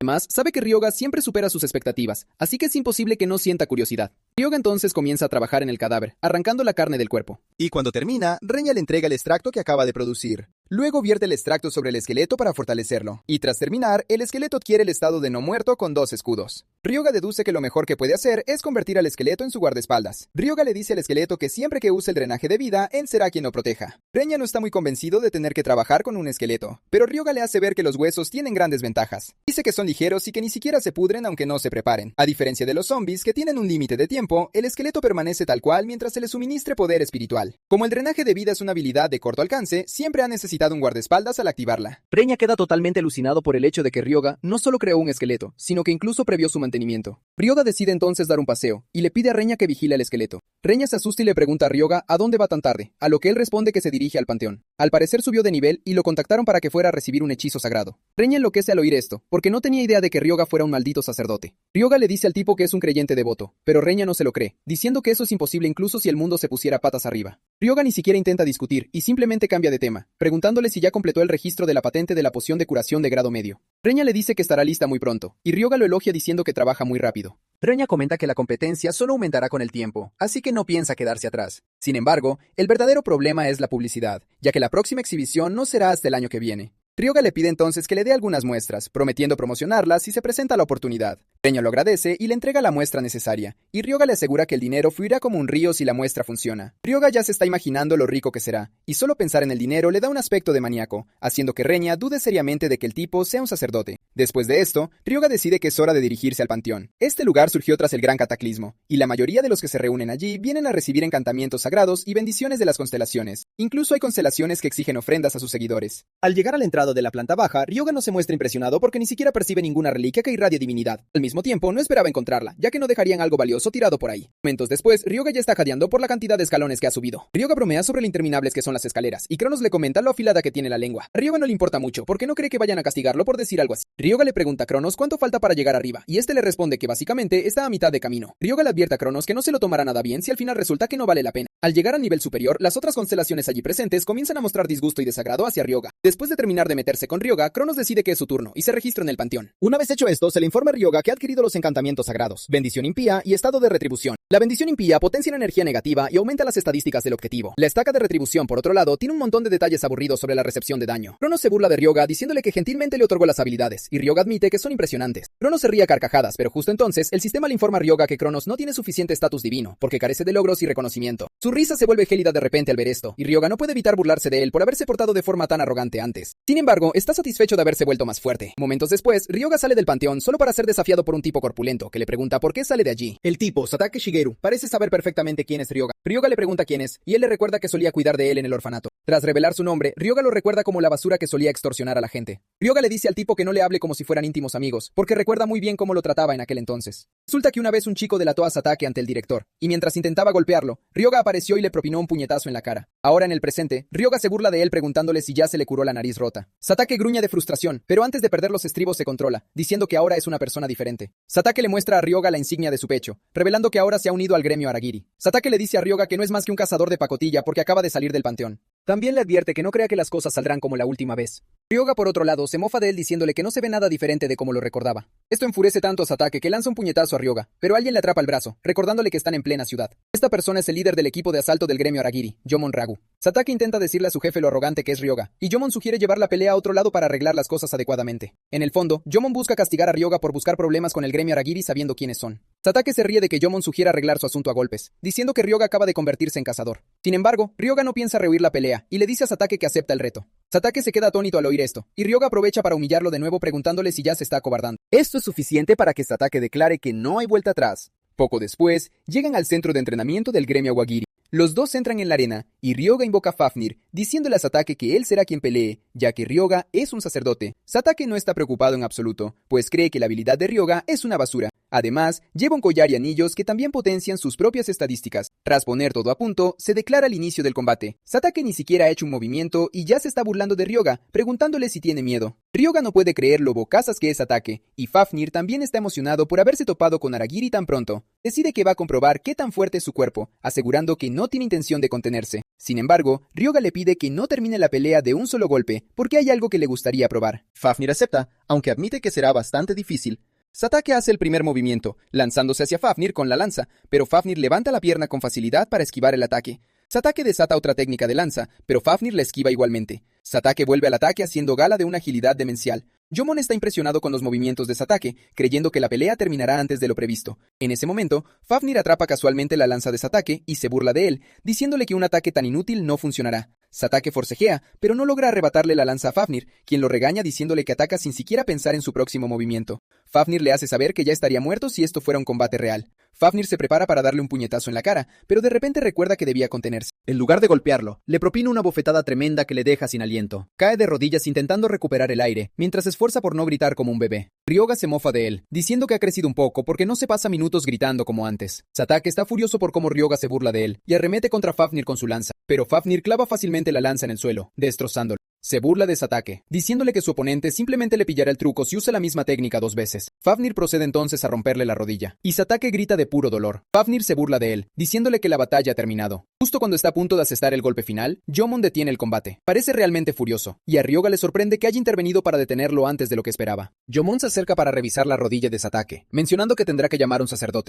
Ryoga le recuerda a Yomon que tiene un sacerdote justo delante, pero Yomon replica que la curación de una estrella no basta para un hueso roto. Ryoga le asegura que lo sabe, y Yomon exige saber cómo piensa entonces curar la fractura. Ryoga revela su plan de usar una poción de grado medio y saca la muestra que le dio Reña. Satake se muestra escéptico, ya que las pociones de grado medio cuestan millones. Ryoga aprovecha la oportunidad para promocionar la poción, diciendo que ahora se fabrican en masa. Satake se niega, intentando decir que no aceptará ayuda de la persona que lo derrotó. Ryoga insta al tipo a que simplemente la acepte, pues solo intenta ayudar. Ryoga ya estaba pensando en cómo promocionar la poción, y acaba de encontrar al sujeto de prueba perfecto. Ryoga vierte la poción sobre la herida, y ante la incredulidad de Yomon, está sana por completo. Yomon empieza a pensar de inmediato en cómo conseguir esa poción. Yomon le pregunta a Ryoga dónde compró la poción, y en el fondo, Ryoga se alegra de que ya haya mordido el anzuelo. Ryoga le dice a Yomon que está seguro de que es un rango 3 estrellas al ser capitán del gremio, y Yomon lo confirma. Ryoga le hace una oferta audaz, que luche contra él, asegurándole que si lo hace, le dirá dónde consiguió la poción. Yomon se convence porque Ryoga está dispuesto a decírselo sin importar el resultado del combate. Ryoga le dice al tipo que este es lo que busca, porque la última pelea fue demasiado corta. Poco después comienza el duelo. Yomon se lanza hacia Fafnir a una velocidad cegadora, asestando ataques rápidos contra su cuerpo. Yomon logra explotar el enorme cuerpo de Fafnir, conectando golpe tras golpe. Fafnir ruge de frustración, pero ni siquiera puede alcanzar a Yomon. Ryoga no se sorprende del todo, ya que esperaba que Yomon usara el estilo de ataque rápido de Kashiwagi, una mala combinación para un dragoniano. Precisamente por eso usó la poción como cebo para provocarlo. Si Fafnir encuentra a un oponente al que no puede enfrentar debidamente, lo sentirá. En lugar de frustrarse, Fafnir está decidido a acostumbrarse a este estilo de lucha con su cuerpo pesado. Ryoga elogia su determinación, diciendo que por eso es su mano derecha. En cuanto Ryoga le otorga las bendiciones impuras, la fuerza de Fafnir aumenta instantáneamente un 20%, dejando a Ryoga sorprendido. Después, lanza las mismas bendiciones impuras sobre Yomon, reduciendo sus estadísticas un 10%, lo que lo vuelve lento al instante. El nivel de las habilidades de Ryoga hace que Yomon se pregunte si de verdad es solo un cazador de una estrella. Mientras tanto, Crono se siente orgulloso y busca los elogios de Ryoga por el poder que le ha otorgado. Ryoga admite que el poder no está mal para ser un dios de una constelación de bajo rango. Enfurecido por el comentario, Cronos lo regaña mientras Ryoga lo contiene como un niño en plena rabieta. Ryoga activa entonces la cuña de retribución en Fafnir para acumular puntos cada vez que Fafnir reciba daño. Estos puntos acumulados al liberarse aumentan el daño infligido al enemigo. Ahora que Fafnir tiene las bendiciones impuras y la cuña de retribución, Ryoga le dice que se vuelva loco y no se contenga. Fafnir se emociona al recibir la orden y avanza con confianza para enfrentar a su oponente. Segundos después reanudan la lucha y Yomon ataca a Fafnir sin tregua, sin dejarlo respirar. Sin embargo, todos esos golpes siguen acumulando puntos de retribución para Ryoga. A pesar del debilitamiento de las bendiciones impuras, Yomon logra adaptarse a la reducción de estadísticas, pues es un cazador de 3 estrellas de Aragiri. Pero lo que no logra entender es cómo un insignificante lagarto de 1 estrella soporta sus ataques de frente sin retroceder. Mientras Fafnir recibe varios impactos, su índice de defensa empieza a caer rápidamente debido al daño continuo. Al prepararse finalmente para actuar, Fafnir decide abandonar el estilo centrado en la velocidad que usaba cuando era humano. Sigue cargando hacia adelante sin preocuparse por su seguridad. Sabe que las heridas no lo detendrán, ya que su nuevo cuerpo es básicamente un cadáver. Armado con este conocimiento, Fafnir deja de intentar evadir los ataques por completo. En cambio, soporta cada golpe y presiona hacia adelante, decidido a cerrar la distancia con Yomon. Su objetivo es forzar la batalla al combate cuerpo a cuerpo, donde finalmente podrá contraatacar. Cuando por fin cierra la distancia, Fafnir lanza un contraataque. Usando la 7ª forma de las artes de combate Kennet, desata una ráfaga de puñetazos, golpeando a Yomon 10 veces en rápida sucesión. Debido a este ataque, los PS de Yomon se reducen a la mitad al instante, convenciéndolo de que Fafnir no puede ser una invocación de una estrella. Se da cuenta de que otro ataque brutal como ese lo agotará por completo, pero Yomon se niega a retroceder. Decidido a demostrar su valía como cazador de 3 estrellas de Aragiri, Yomon vuelve a cargar rápidamente. Creyendo que tiene la ventaja gracias a su velocidad, planea ir tras Ryoga, ya que los invocadores suelen tener las habilidades de combate más bajas. Pasa rápidamente por el lado de Fafnir y arremete directo contra Ryoga para eliminar la raíz del problema. Usando la 12ª forma del estilo de espada Zefel, Yomon intenta atravesarlo, pero Ryoga permanece impasible, como si hubiera esperado este movimiento. Con un chasquido de dedos, Ryoga libera la cuña de retribución, haciéndolo retroceder con una poderosa onda de choque. Esta onda se generó al liberar los puntos de retribución acumulados, mientras Yomon atacaba a Fafnir. La onda de choque vació el resto de sus PS, dejándolo inconsciente y terminando el duelo al instante. Horas después, Yomon informó del incidente a su jefe, el número 2 de Aragiri, un cazador de 7 estrellas llamado Naruhito Byakugo. Al enterarse de las pociones de grado medio que promociona Ryoga, Naruhito le pregunta a Yomon si ha verificado bien su eficacia. Yomon le asegura que las pociones son tan efectivas como las que se encuentran en las puertas. También le dice a Naruhito que presenció personalmente cómo las pociones curaban un hueso fracturado al instante. Después, Yomon se disculpa con Naruhito por manchar el nombre de Aragiri al perder contra un insignificante cazador de 1 estrella. Naruhito se irrita al oírlo y se pregunta por qué Yomon cree que su reputación puede ser manchada por alguien tan insignificante como él. Luego señala con furia que el nombre de Aragiri jamás podrá ser deshonrado por un debilucho cazador de 3 estrellas perpetuo. Aterrado, Yomon se disculpa apresuradamente por ser presuntuoso y dejar que el nombre del gremio se le subiera a la cabeza. Una vez que Yomon se retira, Naruhito ordena a su secretaria degradarlo de capitán a miembro regular. También le ordena encontrar la fuente de las pociones de grado medio e investigar a Ryoga. Naruhito presiente algo turbio en Ryoga, ya que es imposible que un rango 1 derrote a un cazador de 3 estrellas. Como Ryoga supuestamente es un sacerdote, Naruhito sospecha que debe haber obtenido una invocación de clase bestia divina para tener ventaja. Al mismo tiempo, a Ryoga le pican las orejas al imaginar que la información sobre las pociones ya habrá llegado a los altos mandos de Aragiri. Está ansioso por ver cómo reaccionan ante la noticia de una poción de grado medio producida en masa. En ese momento, la voz de Fafnir lo devuelve a la realidad, cuestionando por qué Ryoga lo obliga a leer un libro de maestría en lanza. Ryoga explica que quiere aprender de él. Como Fafnir es un guerrero mágico, debe ser un experto en combate cuerpo a cuerpo y armas. Aunque Fafnir se queja de que Ryoga lo ponga a hacer cosas molestas, se dispone a estudiar el libro de habilidades. Ryoga añade que necesita esa habilidad para protegerse, porque, al igual que Yomon, otros irán tras él por ser el invocador. Fafnir bromea diciendo que es natural que la gente ataque al tipo que parece más débil de la sala. De inmediato suelta una carcajada burlándose de Ryoga por parecer un fideo aguado. Sin dejar de reírse, Fafnir le aconseja beber más batidos de proteínas para ganar algo de músculo. Molesto por la broma, Ryoga controla mentalmente la mano de Fafnir, haciendo que se dé un puñetazo en la cabeza al instante. Poco después, Fafnir termina de comprender el contenido del libro y decide enseñarle a Ryoga todo sobre el arte de la lanza, dejándole impresionado por su rapidez. Fafnir le lanza entonces el libro, diciéndole que se memorice todo lo que contiene. El libro es la maestría básica en lanza estilo Burdian y detalla técnicas transmitidas por la familia Burdian. El libro es fácil de dominar siempre que se entienda el contenido. Ryoga tiene especial interés en aprender el arte de la lanza, ya que le ayudará a aprender el espiral de la muerte más adelante. Antes del renacimiento de Ryoga, el espiral de la muerte fue desarrollado por un maestro lancero británico basado en el estilo Burdian. Se supone que la técnica se perfeccionará dentro de años, pero Ryoga está impaciente por ser el que la complete esta vez. Es uno de los privilegios que ganó como regresor, y está más que feliz de aprovecharlo. Con un chasquido, el libro de habilidad se instala al instante en el sistema de Ryoga, ayudándolo a dominar la técnica. Ryoga se alegra de que existan los libros de habilidades, ya que estas pueden dominarse al instante. Sin embargo, son caros, y aplicar bien las habilidades en la práctica no siempre es tan sencillo como descargarlas. Estudia el resumen de la habilidad y nota que tiene 6 formas en total. Ryoga piensa que será pan comido, pero sin previo aviso, Fafnir se lanza contra él para practicar, tomándolo por sorpresa.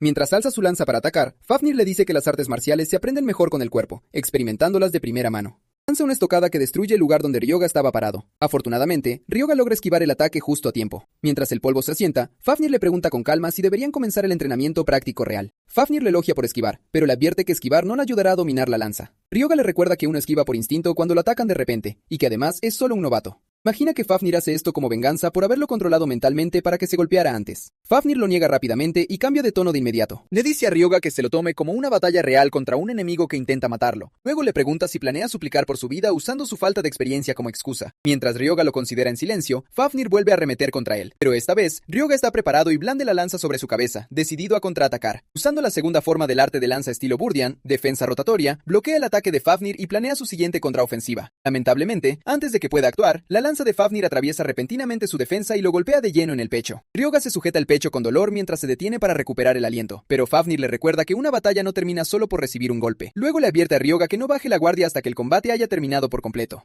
Aún dolorido, Ryoga está visiblemente confundido sobre cómo falló su estrategia, ya que está seguro de haber bloqueado el ataque por completo. Fafnir le asegura que bloqueó el primer golpe a la perfección, pero que bajó la guardia durante el segundo. Le recuerda a Ryoga que también debe defenderse del segundo impacto, tal como lo hizo con el primero. Al escuchar esto, Ryoga discute que no hizo nada malo, salvo por el hecho de que Fafnir es más fuerte que él. Sin embargo, Fafnir señala que redujo su poder para igualar perfectamente las mediocres habilidades de Ryoga. Enfurecido, Ryoga se prepara para intentarlo de nuevo, haciéndole saber a Fafnir que esta vez está decidido a ganar. Usando la energía vital almacenada para fortalecer su cuerpo físico, Ryoga aumenta su masa muscular al instante. Ryoga entonces carga hacia adelante y ataca con medio golpe, la cuarta forma del arte de lanza Burdian. Fafnir bloquea el ataque con facilidad, y al no recibir un contraataque inmediato, Ryoga asume que no habrá seguimiento, y se dispone a atacar otra vez. Desafortunadamente, comete un error de cálculo, y antes de que pueda reaccionar, Fafnir lo derriba al suelo de un solo golpe, dejándolo atónito mientras lucha por comprender qué salió mal. Al ver su confusión, Fafnir explica que Ryoga estaba tan concentrado en defenderse de un segundo ataque, que olvidó defenderse adecuadamente del primero. Ryoga había olvidado que él fue quien atacó primero, y tras bloquearlo, Fafnir aún no había hecho su movimiento. En el momento en que Ryoga bajó la guardia, Fafnir aprovechó la apertura y lo derribó. Recordando desde el principio, Ryoga admite que Fafnir tiene razón, así que decide intentarlo de nuevo mientras sigue usando los efectos del drenaje de vida. Mientras Fafnir arremete para otra ronda, le dice a Ryoga que se concentre y lo haga correctamente esta vez. Decidido a demostrar su valía, Ryoga carga valientemente de frente contra Fafnir. Pocas horas después de la sesión de entrenamiento, Ryoga se dirige a un restaurante para reunirse con Yuma.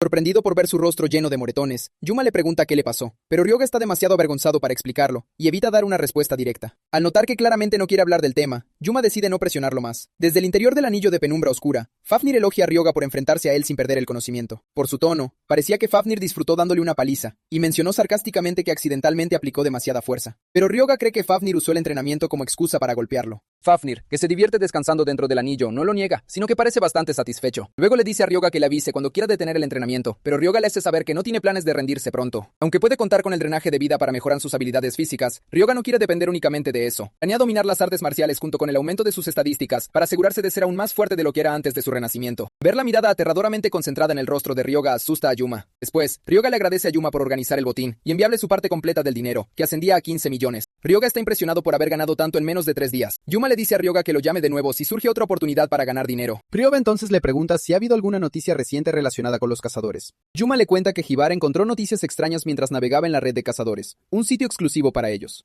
Revela que ha habido muchos informes sobre el incidente de muertes misteriosas en Kamakura, el portal de Kagoshima y los asesinatos seriales de cazadores. Ryoga ya está aburrido de escucharlo, porque nada de eso puede ayudarlo a subir de nivel rápidamente. Aún recordaba la mayoría de los incidentes importantes antes de su regresión, pero esperaba encontrar algo útil entre los casos menores para subir de nivel. En ese momento, Yuma le informa a Ryoga sobre un portal en Wakayama llamado el Templo Olvidado. Ryoga recuerda este lugar y se sorprende de que en este momento aún no haya sido despejado. Yuma explica que el portal podría romperse en cualquier momento, ya que el gremio Horizon no ha podido despejarlo en casi un año. Al parecer un portal fijo es manejable mientras los cazadores controlen a los monstruos, pero una ruptura ocurre cuando la densidad de maná supera el 100%. Una ruptura sucede cuando el despeje falla justo antes de que el maná llegue al 100%, haciendo que los monstruos se manifiesten en el mundo real. Yuma le informa a Ryoga que el gremio Horizon ha levantado las restricciones del Templo Olvidado, ya que ha entrado en un estado crítico. Ahora que las restricciones se han levantado, incluso los cazadores comunes pueden entrar sin importar su nivel. Ryoga pregunta si otros gremios importantes están involucrados, y Yuma revela que el gremio Phoenix y el gremio Daybreak están interesados. Ryoga recuerda que antes de su renacimiento, el gremio Phoenix obtuvo una armadura de escamas de dragón, un artefacto épico en este templo. Como el portal aún no ha sido despejado, una sonrisa malévola aparece en su rostro al ver la oportunidad de adelantarse a todos. Ryoga nota que será imparable una vez que domine las técnicas de lanza y obtenga la armadura de escamas de dragón. Al ver su expresión traviesa, Yuma se imagina que Ryoga debe estar tramando algo retorcido, como de costumbre. Mientras se prepara para irse, Ryoga le dice emocionado a Yuma que contacta al equipo para una reunión al día siguiente.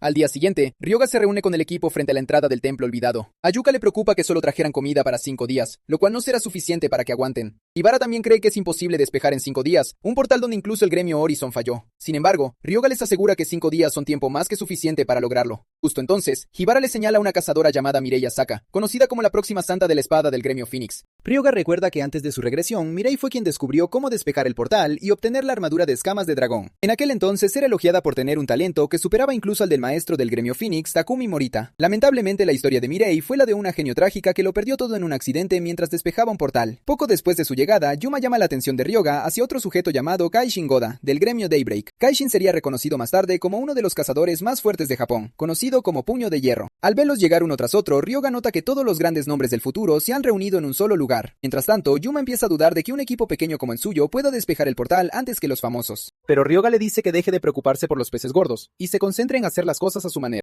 Con una determinación inquebrantable, Ryoga jura en silencio despejar el portal y reclamar la armadura de escamas de dragón. Con eso, se dirige hacia el portal con su equipo siguiéndolo de cerca. Al entrar al templo olvidado, Ryoga invoca de inmediato a Fafnir desde el anillo de penumbra oscura. Al ver esto, Yuma y el equipo comienzan a murmurar sobre cómo Ryoga convierte espíritus errantes en no muertos para esclavizarlos. Menciona que nunca podrá acostumbrarse a eso, sin importar cuántas veces lo vea. Yuka dice que ella también se quedó impactada cuando presenció aquello en el taller. Se pregunta si algún día Ryoga decidirá convertirlos a ellos también en sus esclavos no muertos. Ryoga asusta al grupo al aparecer de repente detrás de ellos, diciendo que no tiene planes de convertir a nadie en no muerto. Luego les aclara que aunque los convirtiera, solo serían zombies miserables porque son demasiado débiles. Hibara se aterra al oír esto y le ruega a Ryoga que deje de bromear con esa cara tan seria. Ryoga está a punto de decirles que se concentren cuando los pilares del templo en ruinas empiezan a colapsar, asustando a todos. Fafnir dice que es porque el terreno está cambiando, y Yuka le da la razón. Ella señala que el requisito del portal es de 2 estrellas, pero su dificultad es de 3 porque la estructura cambia a diario. Al parecer no solo el entorno, sino también los monstruos y todo dentro del templo olvidado se reinicia. Ryoga recuerda que las características del templo siguen siendo las mismas que antes de su regresión. Le ordena a Fafnir que tome la delantera mientras él activa cuña de retribución y bendición impura para apoyarnos. Fafnir acepta de inmediato y declara con confianza que proteger a Ryoga es su deber, pero Ryoga le dice que lo demuestre con hechos.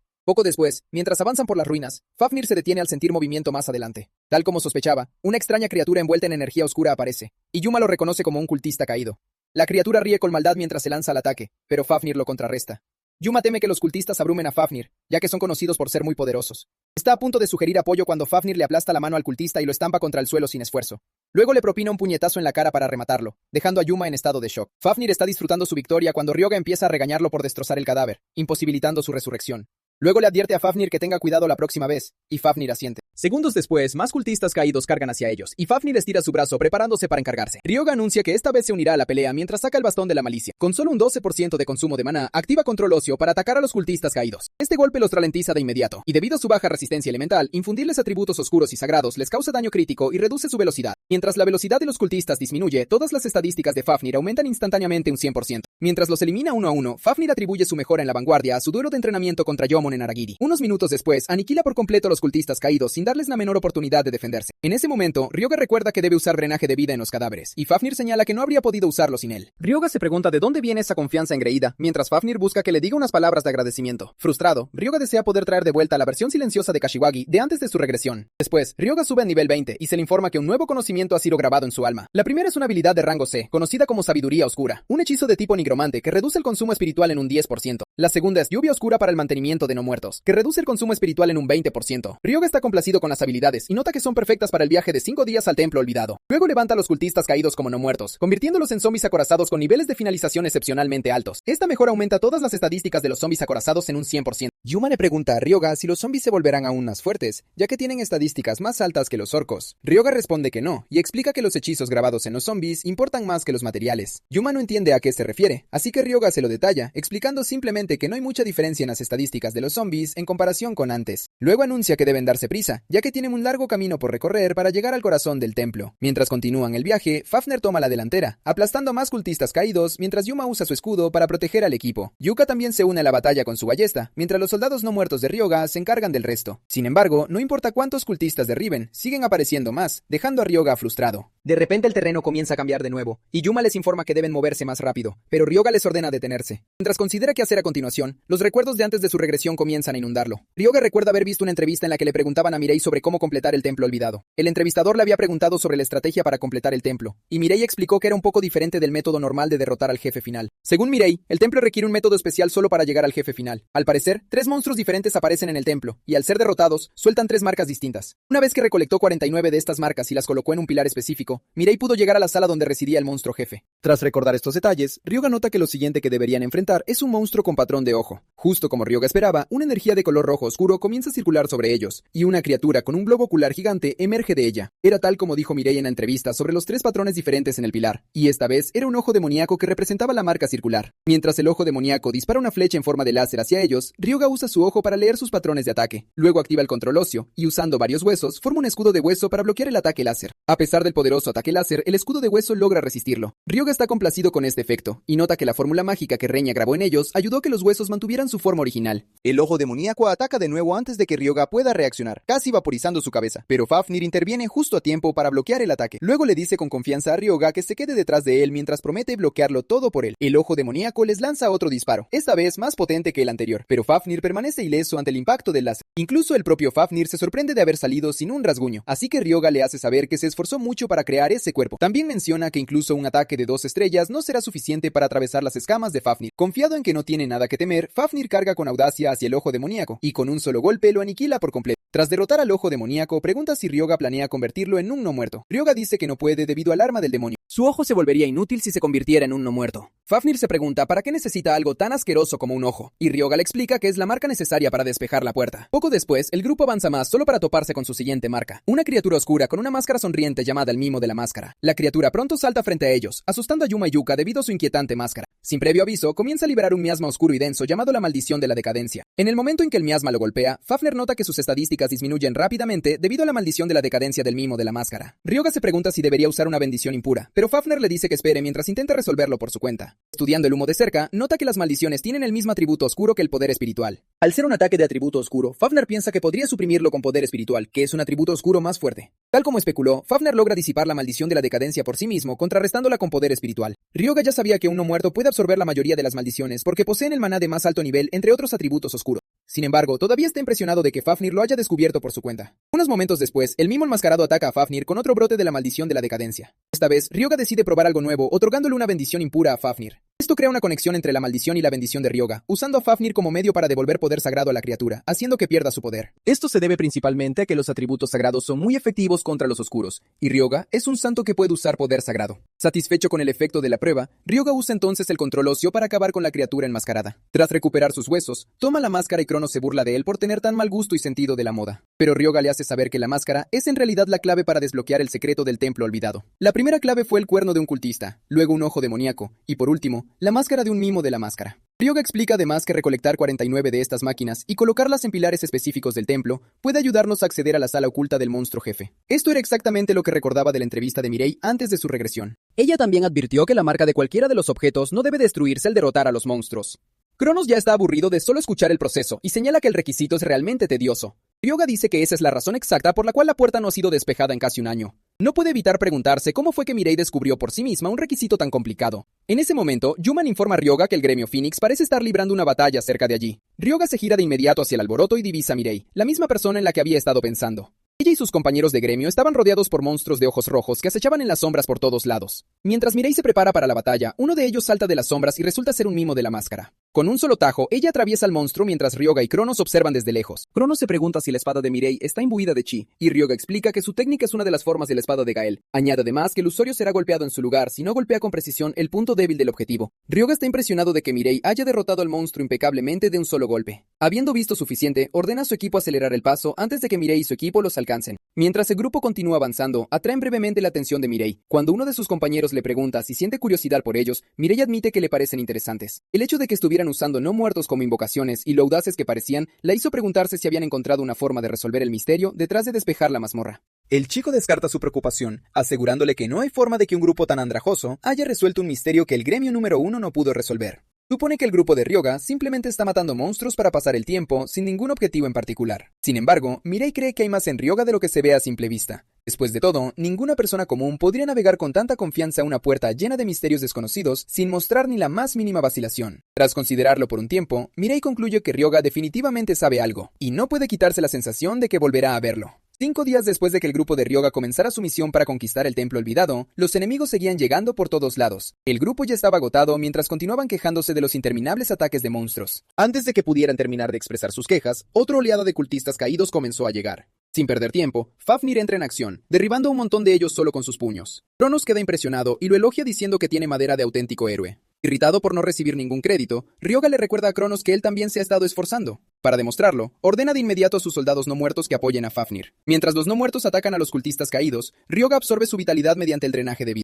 Pronto sube al nivel 27 y está satisfecho consigo mismo por poder matar 2 pájaros de un tiro. Pero Cronos le arruina el momento, diciéndole que sea un poco más elegante al reír en lugar de parecer un vándalo. Molesto, Ryoga lo regaña por la crítica no solicitada, pero Cronos dice que quiere que su elegido se mueva con más clase y distinción. Mientras Ryoga se agacha para recolectar los cuernos de los cultistas, se disculpa sarcásticamente con Cronos por ser un bruto sin clase. Tras colocar las marcas junto a los pilares, Ryoga nota que ha colocado un total de 48 marcas. Luego nota que los miembros de los gremios Phoenix y Daybreak ya han salido del templo, probablemente para tomar un descanso. Así que Ryoga decide que es el mejor momento para despejar la puerta. Luego ordena a su equipo salir de la puerta para vender su botín de piedras de maná. Cuando Yuma le pregunta por él, Ryoga dice que quiere quedarse para subir de nivel mientras ellos no están. Una vez que se van, Ryoga continúa la misión con Fafnir y los soldados no muertos. Dentro de esta sección del templo, Fafnir nota que los cambios son bastante diferentes a los de antes. Sugiere marcharse como todos los demás, ya que ni siquiera han visto a nadie del gremio Phoenix. Ryoga se niega a retroceder, y Fafnir le recuerda que está a punto de ser comida para monstruos, pero Ryoga declara con confianza que está por despejar el templo olvidado. Fafnir se sorprende al oír esto, y se pregunta si hay otra condición de despeje. Ryoga entonces se lo explica adecuadamente, diciendo que necesita colocar marcas en los pilares con estos patrones. Es en este punto que Fafnir se da cuenta de por qué Ryoga ha estado derrotando monstruos y recolectando ciertas partes de ellos. Ryoga luego le dice que deben colocarlas ellos mismos porque los soldados no muertos carecen de inteligencia. Girándose hacia Fafnir, Ryoga lo insta a correr tanto como pueda para completar la tarea. Antes de que puedan continuar, Ryoga de repente siente movimientos. Pero antes de que pueda reaccionar, el terreno del templo comienza a cambiar de nuevo, eliminando a uno de sus zombies acorazados. Mientras las estructuras a su alrededor comienzan a colapsar, Ryoga se mueve rápidamente hacia adelante para evitar ser aplastado. Como la velocidad de transformación del templo ha aumentado, decide apresurarse hacia el siguiente punto. Se detiene un momento para buscar el último pilar, pero Fafnir lo encuentra primero y lo llama para que lo vea. Ryoga corre apresuradamente hacia su ubicación, pero antes de que pueda llegar, el templo comienza a transformarse de nuevo, dejándolo frustrado. Afortunadamente, Fafnir todavía está cerca del pilar, así que le dice a Ryoga que le entregue la marca. Ryoga se la lanza de inmediato, y Fafnir la coloca con éxito en el pilar. Sin embargo, no ocurre nada, y Ryoga está a punto de ser aplastado por el cambio del terreno. Para empeorar las cosas, no puede avanzar, pero cuando el templo comienza a colapsar, casi aplastándolo, el pilar se activa al instante, deteniendo el derrumbe. Ryoga lanza un suspiro de alivio mientras Fafnir le informa que ha aparecido el camino al sótano.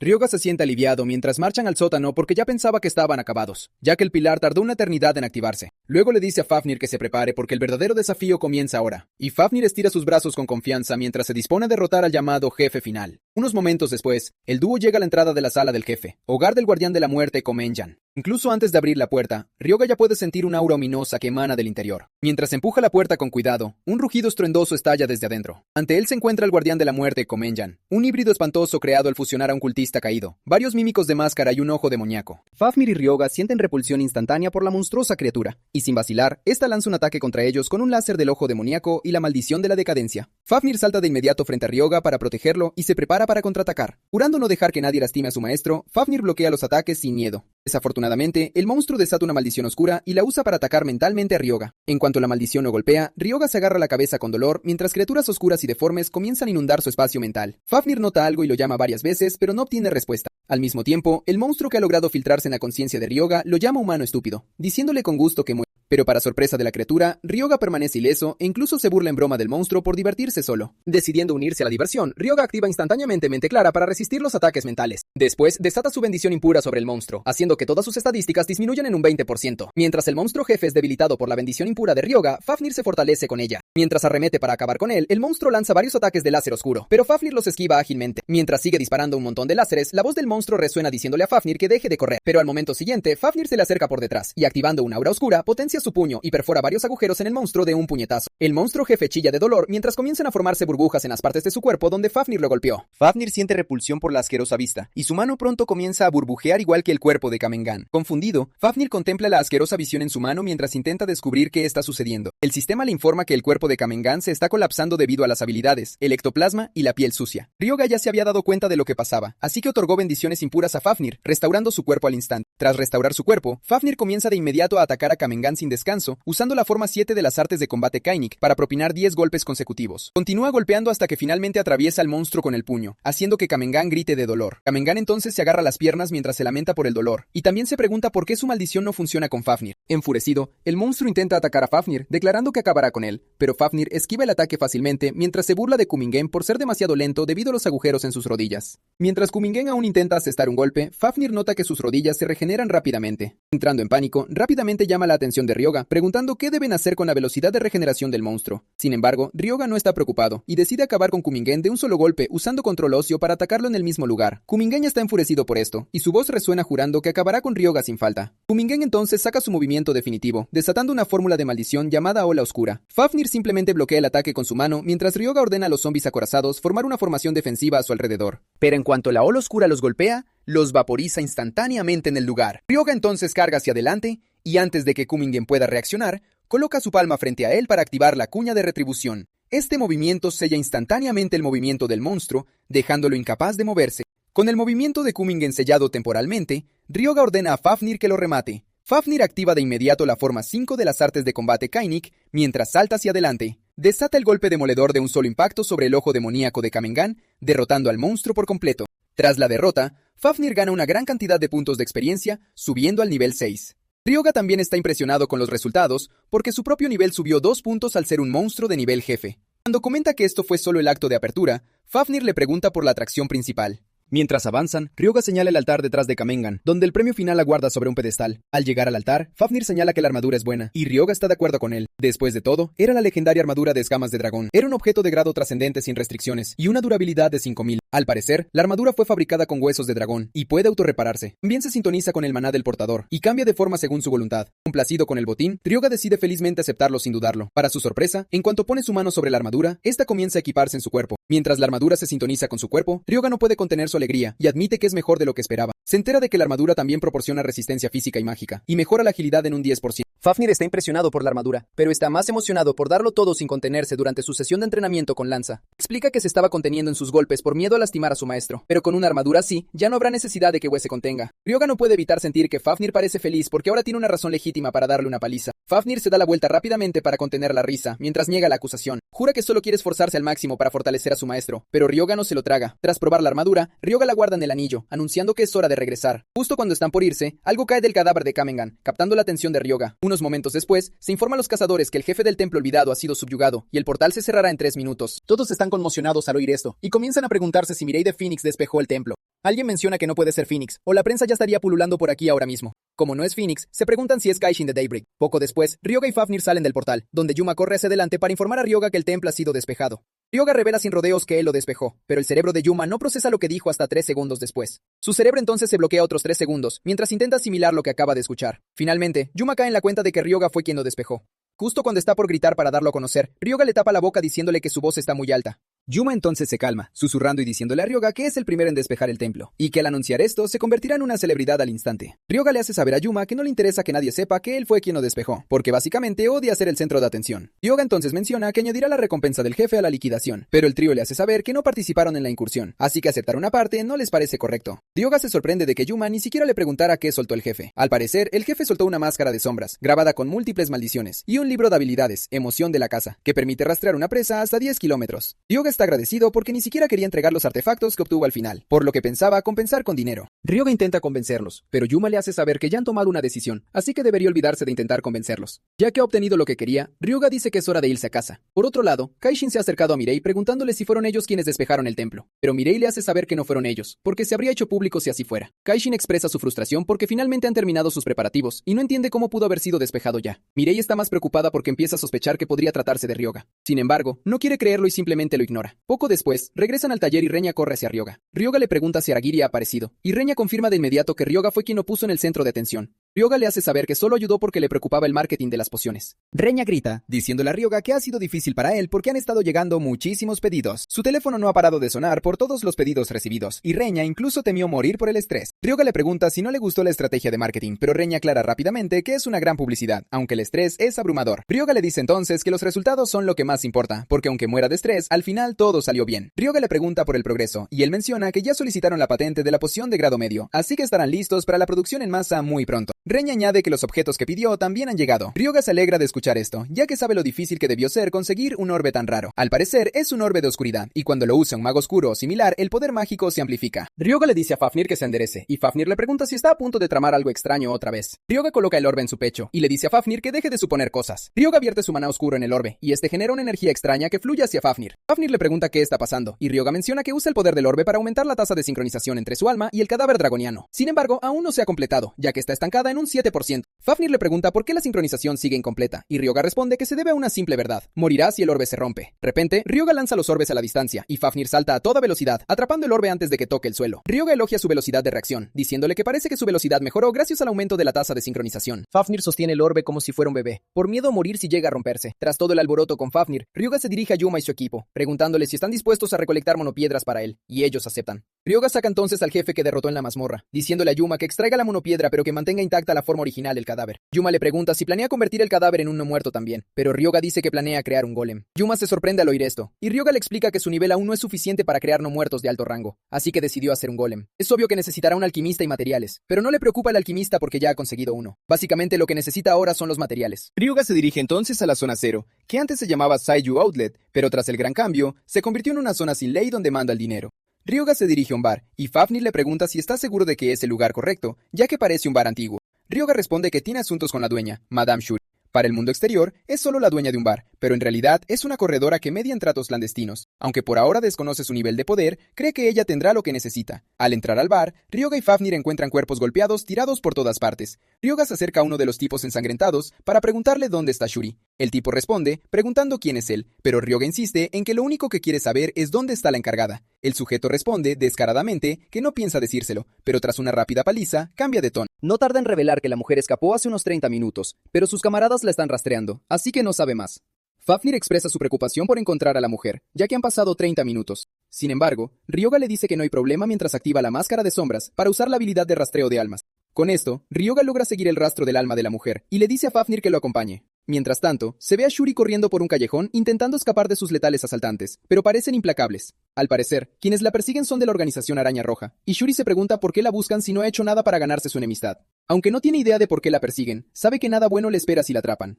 Momentos después, se encuentra atrapada entre los asaltantes, que han logrado rodearla. El líder del escuadrón elogia a Shuri por haberlos hecho trabajar tanto para alcanzarla. Al verse acorralada, Shuri saca su daga y les advierte que sufrirán mucho si se atreven a subestimarla. Sin embargo, el líder del escuadrón se burla, diciéndole que deje de fanfarronear porque es obvio que ya no le queda maná para luchar. Shuri desafía al tipo que se acerque para descubrir si está mintiendo o no. Pero en el fondo, Shuri está preocupada por estar acorralada. De repente, la voz de Ryoga rompe el silencio, mientras aparece con confianza preguntando si hay algún espectáculo, ya que hay mucha gente reunida. Cuando Ryoga se hace presente, los asaltantes le exigen que se aleje si no quiere salir herido, pero Ryoga responde invocando a Fafnir. A pesar de que Ryoga está con Fafnir, los asaltantes no se preocupan y le advierten que se lo piense 2 veces, pues ni una invocación nos salvará. El líder del escuadrón envía a sus hombres por Ryoga, pero el primero recibe un puñetazo tan fuerte que sale volando por los aires como un globo. Otro corre hacia Fafnir, esperando aprovechar una apertura para golpearlo, pero Fafnir es demasiado rápido y le propina un golpe que lo estampa contra la pared. El líder del equipo se enfurece al ver a sus subordinados volar por los aires y activa su hechizo de fuego. La mujer le grita a Ryoga intentando advertirle. El líder logra que el fuego alcance a Fafnir, descargando un poder destructivo masivo sobre él. Pero cuando la intensidad del fuego disminuye, su sonrisa desaparece al ver que Fafnir está completamente ileso. El tipo entra en pánico al ver que su fuego no funciona e intenta activar el hechizo de nuevo sin entender nada, pero recibe un golpe tan brutal que su alma abandona su cuerpo al chocar contra el muro. Con el líder fuera de combate, Fafnir acaba fácilmente con el resto del equipo. Ryoga observa a la mujer y nota que no tiene cicatrices en el rostro, a diferencia de antes de la regresión, lo que significa que su cicatriz fue causada por ese tipo del fuego. Sin embargo, gracias a su intervención esta vez, parece que la mujer estará bien. En ese momento, el mayordomo de la madama aparece jadeando y preguntándole a su jefa qué ocurrió. La mujer responde que no tiene idea, pero le cuenta que las arañas rojas fueron tras ella de repente. Ryoga observa detenidamente al mayordomo y nota el aura que emana de su cuerpo.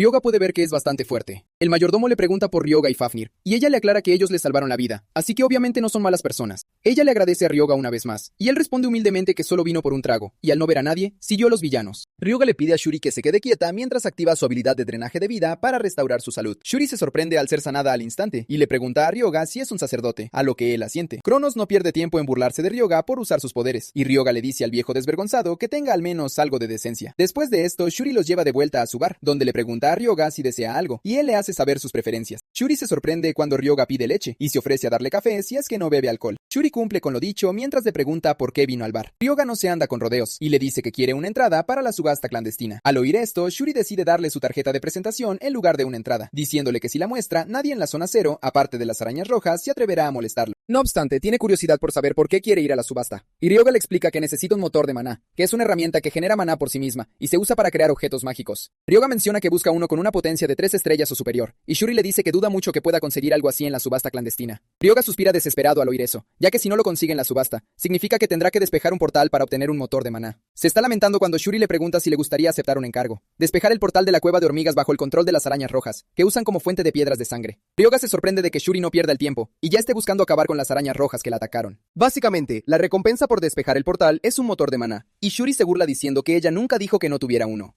Ryoga se ríe al oírlo y le pregunta si lo que sugiere es que tome represalias contra las arañas rojas. Le recuerda que son una de las principales potencias en la zona cero y que meterse con ellos solo le pondrá una diana en la espalda. Shuri le asegura que no será un problema, siempre y cuando los extermine a todos. Expone que él quiere un motor de maná y ella quiere que las arañas rojas desaparezcan, así que ambos ganan. Ryoga piensa en la recompensa y sabe que el motor que recibirá es de lo mejor que existe, una oferta excelente. Shuri añade 10 kilos de seda de aragne a la recompensa, diciéndole a Ryoga que corre por cuenta de la casa. Tras pensarlo un minuto, Ryoga le dice a la mujer que está interesado en aceptar el encargo. Shuri entonces le pregunta indirectamente si es de rango superior a 3 estrellas, pues lo visto anteriormente así lo sugiere. Ryoga suelta entonces una bomba, diciéndole que es de rango 1 estrella. Más tarde, en la entrada del portal de la cueva de hormigas custodiada por hombres de la araña roja, Shuri aparece entre los arbustos y clava su daga en el suelo para activar un hechizo de barrera, el sueño de la mariposa, que desactiva toda comunicación y habilidades de movimiento en la zona. El equipo se está comunicando cuando notan que algo va mal, pero antes de darse cuenta de qué sucede, Fafnir desciende sobre ellos y los hace pedazos. Con los guardias eliminados, Ryoga se prepara para entrar al portal y le agradece a Shuri por ayudar a encargarse de las arañas rojas del lugar. Shuri le pregunta si de verdad planea ir solo sin formar un grupo, pero al ver la determinación en su rostro, solo puede pedirle que tenga cuidado. Ryoga asiente y entra en el portal con una sonrisa maliciosa en el rostro. Al entrar, Ryoga libera a los esqueletos de hueso, ordenándoles que trabajen duro para él. Fafnir también está ansioso por enfrentarse a los villanos, y Ryoga le comenta que matar monstruos o cazadores da exactamente igual. Pronto se topan con un limo rojo, que tiene un rasgo corrosivo y es de rango 3 estrellas. Fafnir se siente atraído por lo tierno que es el slime, pero Ryoga le dice que no baje la guardia, porque aunque parezca lindo por fuera, es lo bastante fuerte como para derretir el hierro. Fafnir le pregunta entonces cómo se supone que debe acabar con él, y Ryoga le explica que el slime estira su cuerpo cuando caza, así que solo tiene que destruir su núcleo en ese momento de descuido. Fafnir se estira mientras se prepara para enfrentar al slime, diciendo que parece bastante fácil de manejar. En ese momento, el slime se lanza hacia él, extendiéndose como mantequilla y dejando su núcleo al descubierto. Sin dudarlo, Fafnir golpea el núcleo con furia, haciendo añicos al slime de un solo impacto.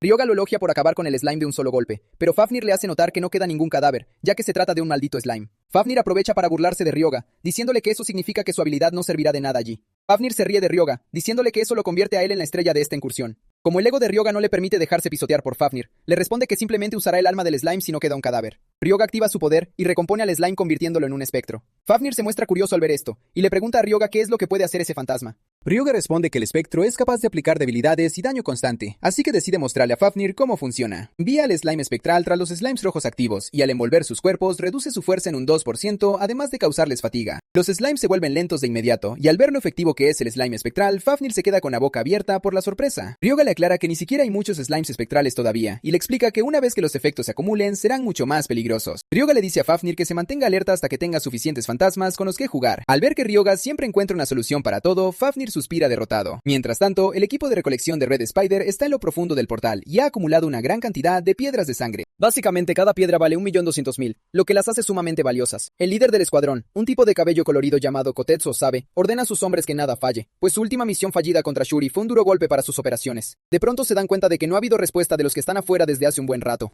Osabe teme lo peor, y le ordena a su equipo equipo que se prepare para eliminar cualquier cosa que aparezca. Aún no termina de dar la orden cuando un guardia esqueleto aparece ante ellos, soltando una carcajada irritante. Osabe expresa su sorpresa, ya que nunca antes se habían topado con un esqueleto en esta mazmorra. De repente ven que también se acercan slimes espectrales, y Osabe ordena que los reduzcan a cenizas. El equipo descarga su potencia de fuego sobre el esqueleto, pero este bloquea el ataque con su escudo. Están en medio de esto cuando Fafnir aparece de repente tras el esqueleto, arremetiendo contra ellos. Esto hace que Osabe se cuestione todo lo que sabe, pues jamás ha visto un lagarto pelear junto a un esqueleto. Inmediatamente lanza una enorme bola de fuego. La lanza de hueso de Ryoga aparece desde atrás para disipar la explosión, dejando a Osabe completamente conmocionado. Esto le da tiempo a Fafnir para lanzarse hacia el equipo, con la intención de derrotarlos en combate cuerpo a cuerpo. Los primeros tipos reciben golpes tan fuertes que quedan inconscientes al instante. Ryoga finalmente se muestra y se burla de Osabe, preguntándole si ya tiene miedo de que esta misión sea un fracaso como la de Shuri. En cuanto Osabe oye esto, deduce de inmediato que Ryoga fue quien interfirió en su última misión. Osabe comprende que Ryoga pelea invocando monstruos, lo que significa que tienen una oportunidad de acabar con todos si logran matarlo a él. Osabe le ordena a uno de sus hombres que mantenga ocupado a Fafnir mientras él y el resto lanzan un ataque simultáneo contra Ryoga.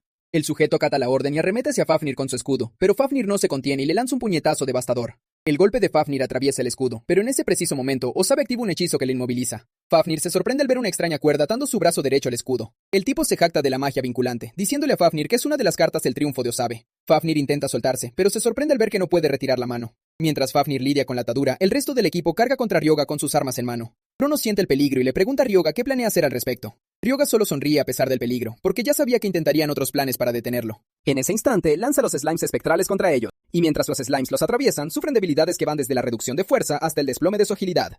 Ryoga intenta un ataque sorpresa con una lanza de hueso, pero ellos logran destruirla. Ryoga comprende que no podrá vencerlos así, ya que son cazadores de 3 estrellas y tienen talento. Los cazadores se deshacen del guardia esqueleto con relativa facilidad, lo que los motiva a lanzarse contra Ryoga.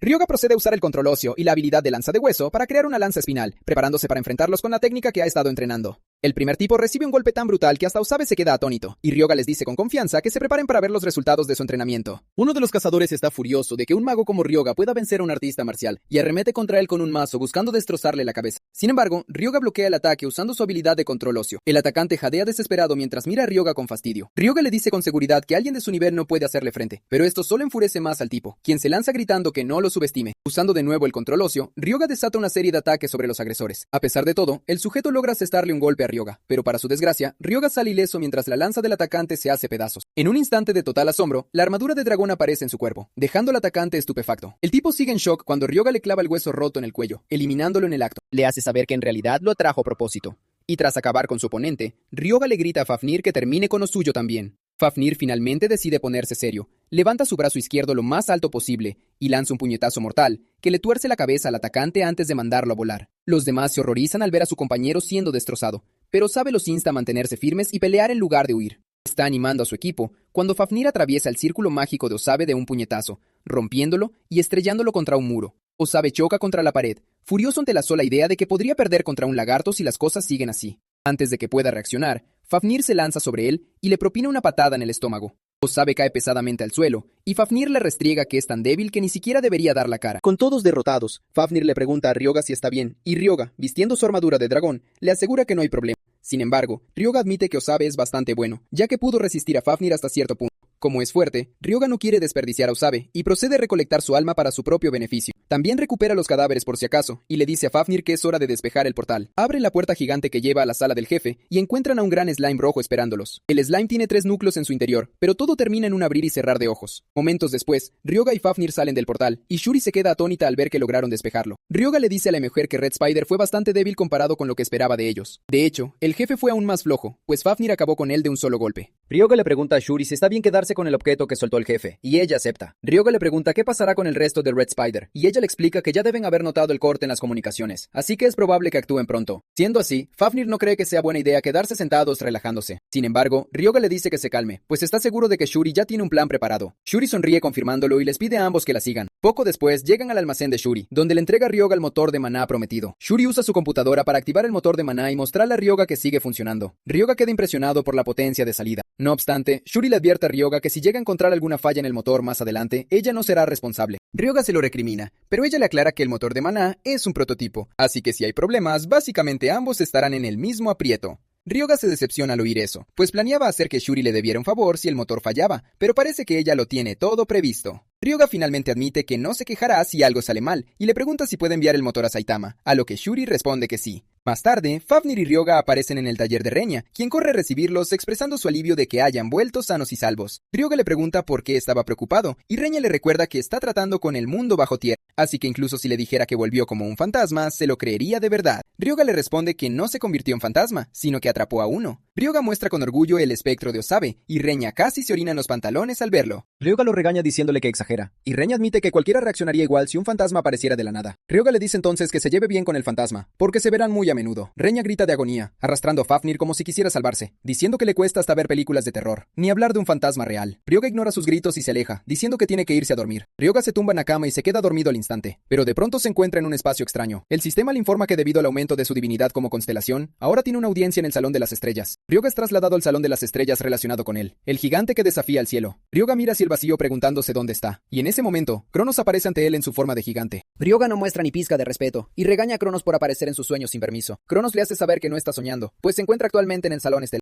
En esencia, Cronos ahora puede convocar personas al Salón Estelar, debido a que su divinidad ha aumentado. Ryoga se sorprende al ver finalmente el Salón Estelar, donde puede tener una audiencia con una constelación, y nota que los alrededores son similares al Panteón. Básicamente, el Panteón es el lugar donde se reúnen todas las constelaciones, mientras que el Salón Estelar es el espacio propio de cada una. En el Salón Estelar, una constelación otorga bendiciones a quienes han hecho un contrato de estrella guardiana, y Ryoga le pregunta a Cronos por qué se tomó la molestia de llamarlo allí. Ryoga ya esperaba nuevos hechizos de su parte, pero Cronos lo sorprende al decirle que no hay nada que pueda darle por ahora, pues tiene pocos logros como constelación. Sin embargo, le dice a Ryoga que hay algo que él debe hacer. El sistema le informa que para recibir protección divina y bendiciones, debe aumentar la divinidad de su estrella guardiana, Cronos. Para elevar la divinidad de la constelación, debe llevar a cabo una de dos opciones. La primera es adquirir una reliquia sagrada, y la segunda es construir un templo. Básicamente, construir un templo para adorar a una constelación otorgará un logro no oficial, y como Ryoga sabe que la reliquia sagrada está fuera de su alcance por ahora, considera construir un templo en su lugar. A la mañana siguiente, Ryoga despierta al resto del equipo, quienes ahora usan el taller como dormitorio aunque Reña nunca les dio permiso. Ryoga le dice al equipo que tiene algo importante que comunicarles. El trío se sorprende por la seriedad de Ryoga, y Yuma insta rápidamente a sus compañeros a que cierren la boca. Ryoga procede a hacerles una pregunta extraña. ¿Cuáles son sus razones para ser cazadores? Yuma responde que se convirtieron en cazadores para ganar dinero. Al escuchar su respuesta, Ryoga lo elogia, diciendo que se siente aliviado de que no dijera algo irreal como querer ser héroes. Ibar exclama que jamás seguirían a un tacaño como Ryoga si no les importara el dinero, pero Yuma le da un puñetazo en el estómago para que se calle. Ryoga les dice entonces que tiene una propuesta, la cual consiste en que el trío forme un grupo oficial con él. Yuma se confunde al oír esto, pues creía que ya eran un grupo, pero Ryoga le hace ver que no ha sido algo oficial. Le recuerda que solo les pagaba por hacer tareas, pero que de ahora en adelante no quiere simplemente contratarlos, sino que quiere que trabajen juntos. Ryoga les pregunta qué les parece, y Yuma responde rápidamente que están dispuestos a hacerlo. Hibara, siendo el más tonto y sin tacto, le dice a Ryoga que lo seguirán hasta las puertas de la muerte. Con una sonrisa en su rostro, Yuka también le dice a Ryoga que cuente con ella, y Ryoga queda satisfecho con sus respuestas. Les ordena al trío que empaquen porque se marcharán a pasar un mes en el límite. El trío se emociona al escucharlo, pero pocos saben que Ryoga tiene planes específicos para ellos en el límite. Al acercarse al límite, Ryoga les dice que tiene algo que confesar, pero les advierte que no se permiten preguntas. Ryoga confiesa que es un santo que sube de nivel como nigromante, y el trío pierde la razón al escucharlo porque es algo que debería ser imposible. Finalmente, el equipo comprende por qué Ryoga es capaz de invocar a los no muertos. Ryoga les explica que, al ser un santo que actúa como representante de un dios, necesita construir un templo de nigromancia, una necrópolis. Yuma le pregunta qué es la necrópolis, y Ryoga responde que es la ciudad de los no muertos, la cual servirá como su fortaleza de nigromancia. Al parecer, cerca de la frontera, monstruos y cazadores libran una batalla eterna, razón por la cual el lugar rebosa con la presencia de la muerte. Como territorio para un nigromante, Ryoga cree que no existe mejor lugar que esta zona. Ryoga les indica que la primera misión es buscar un terreno que sea adecuado para la construcción. Fafnir sugiere que el objetivo debe ser un lugar difícil de atacar, y Yuma le pregunta si planea construir el templo en cuanto encuentren el terreno. Ryoga responde que no, revelando que una necrópolis debe erigirse en un lugar por donde fluya una vena espiritual. Ryoga entonces libera a Osabe, ordenándole que vigile los alrededores. Una vez preparados, se adentran más profundamente en el bosque. Momentos después, Osabe le informa a Ryoga que hay enemigos adelante, y justo entonces se topan con hombres lagarto. Yuma seguía hablando de lo veloces que son los lagartos cuando Fafnir arremete contra ellos, diciéndole que no son más que lagartijas débiles. Yuma grita advirtiendo a Fafnir que tenga cuidado con sus duras escamas, pues los ataques contundentes no funcionarán. Yuma no ha terminado de hablar cuando Fafnir finalmente derriba a uno de los lagartos usando puramente fuerza bruta. El rostro de Yuma se ilumina al verlo, y le pide a Fafnir que no se preocupe por lo que dijo. El resto de los hombres lagarto cargan contra Fafnir, pero él los enfrenta con gusto, acabando con cada uno de un solo golpe. Como nigromante, Ryoga resucita a los lagartos y los protege con la armadura de hueso.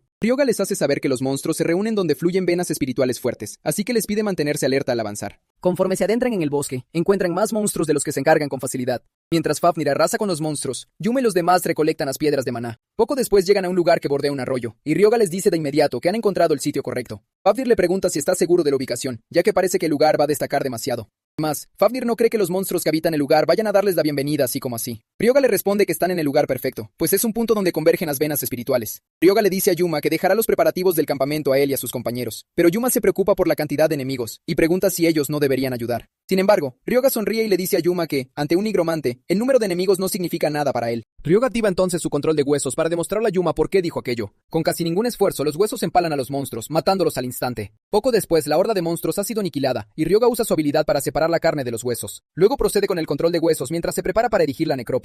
Resulta que planea construir un obelisco como símbolo del templo. Cronos se sorprende al oírlo, ya que un obelisco es un monumento erigido para adorar al dios del sol, Ra. Básicamente el sol es el símbolo de la vida, todo lo contrario a la muerte. Por eso, Ryoga lo considera el símbolo perfecto. De hecho, planea hacer el obelisco de color negro, un acto que desafía los cimientos mismos del mundo. Tras un tiempo ensamblando los huesos, Ryoga completa la estructura y procede a la parte principal, construir el interior del templo. Al hacerlo, su poder reacciona a la vena espiritual, haciendo que el poder espiritual converja en el centro. En ese momento, el sistema le advierte que se consume una cantidad masiva de poder espiritual, mientras los restos de los monstruos se fusionan para formar lo que Ryoga imagina. Debido a la magnitud del poder que libera, Ryoga comienza a agotarse, pero no está dispuesto a rendirse. Sigue presionando, decidido a darlo todo, ignorando por completo las estruendosas advertencias del sistema. Ryoga concentra los poderes espirituales, y tras minutos de lucha intensa, completa el obelisco. Una estructura negra imponente con rasgos similares a cuernos. El sistema lo elogia, notificándole que ha logrado una hazaña que desafía todo sentido común. Y gracias a esto, se ha añadido una nueva estrofa al mito de Cronos. El sistema le informa que la tasa de finalización es alta, y el rendimiento ha aumentado en un 50%. El sistema le hace saber que, dentro del obelisco negro, el campo de visión de los seres vivos se verá reducido.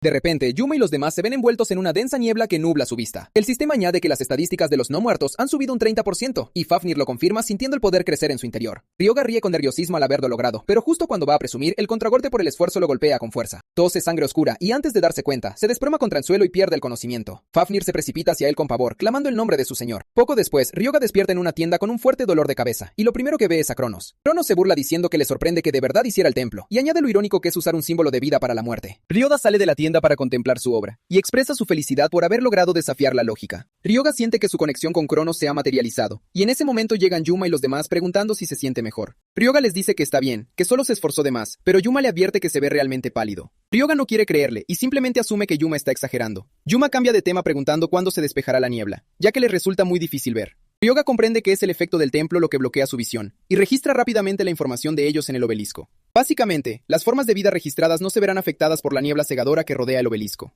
Yuma y los demás se sorprenden al ver con claridad, y quedan asombrados ante la magnificencia del obelisco.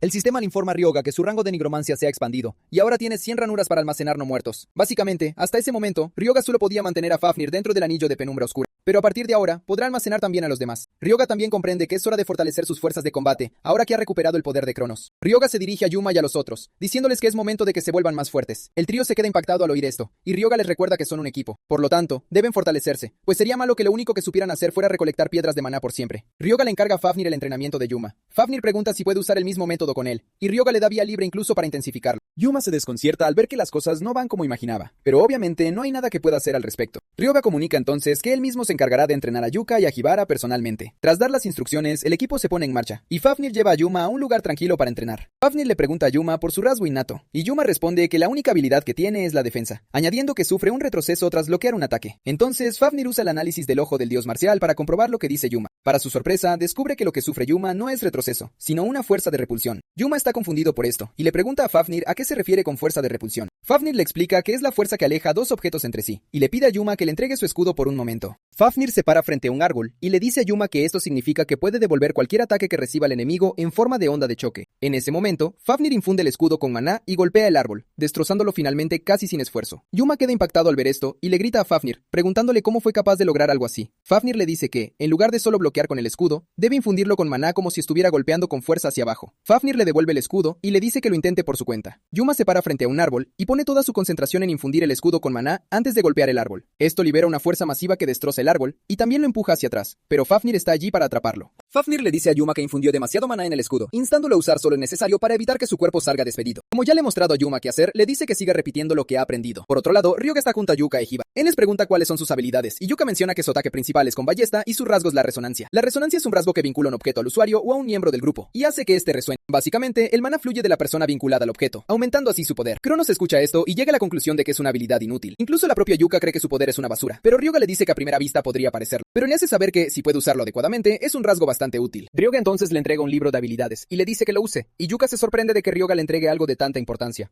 Ryoga le dice que es solo una habilidad común llamada telequinesis, asegurándole a Yuka que se la pagará más tarde para que no se preocupe por lo cara que sea. El entusiasmo de Yuka muere de inmediato al oír que tendrá que pagarla, pero procede a usar el libro de habilidades de todos modos. Una vez instalada la habilidad, Ryoga le dice que use la resonancia en su ballesta, y luego intente moverla con telequinesis. Yuka hace lo que se le pide, y para su sorpresa, la sensación es muy diferente a cuando suele usar la resonancia.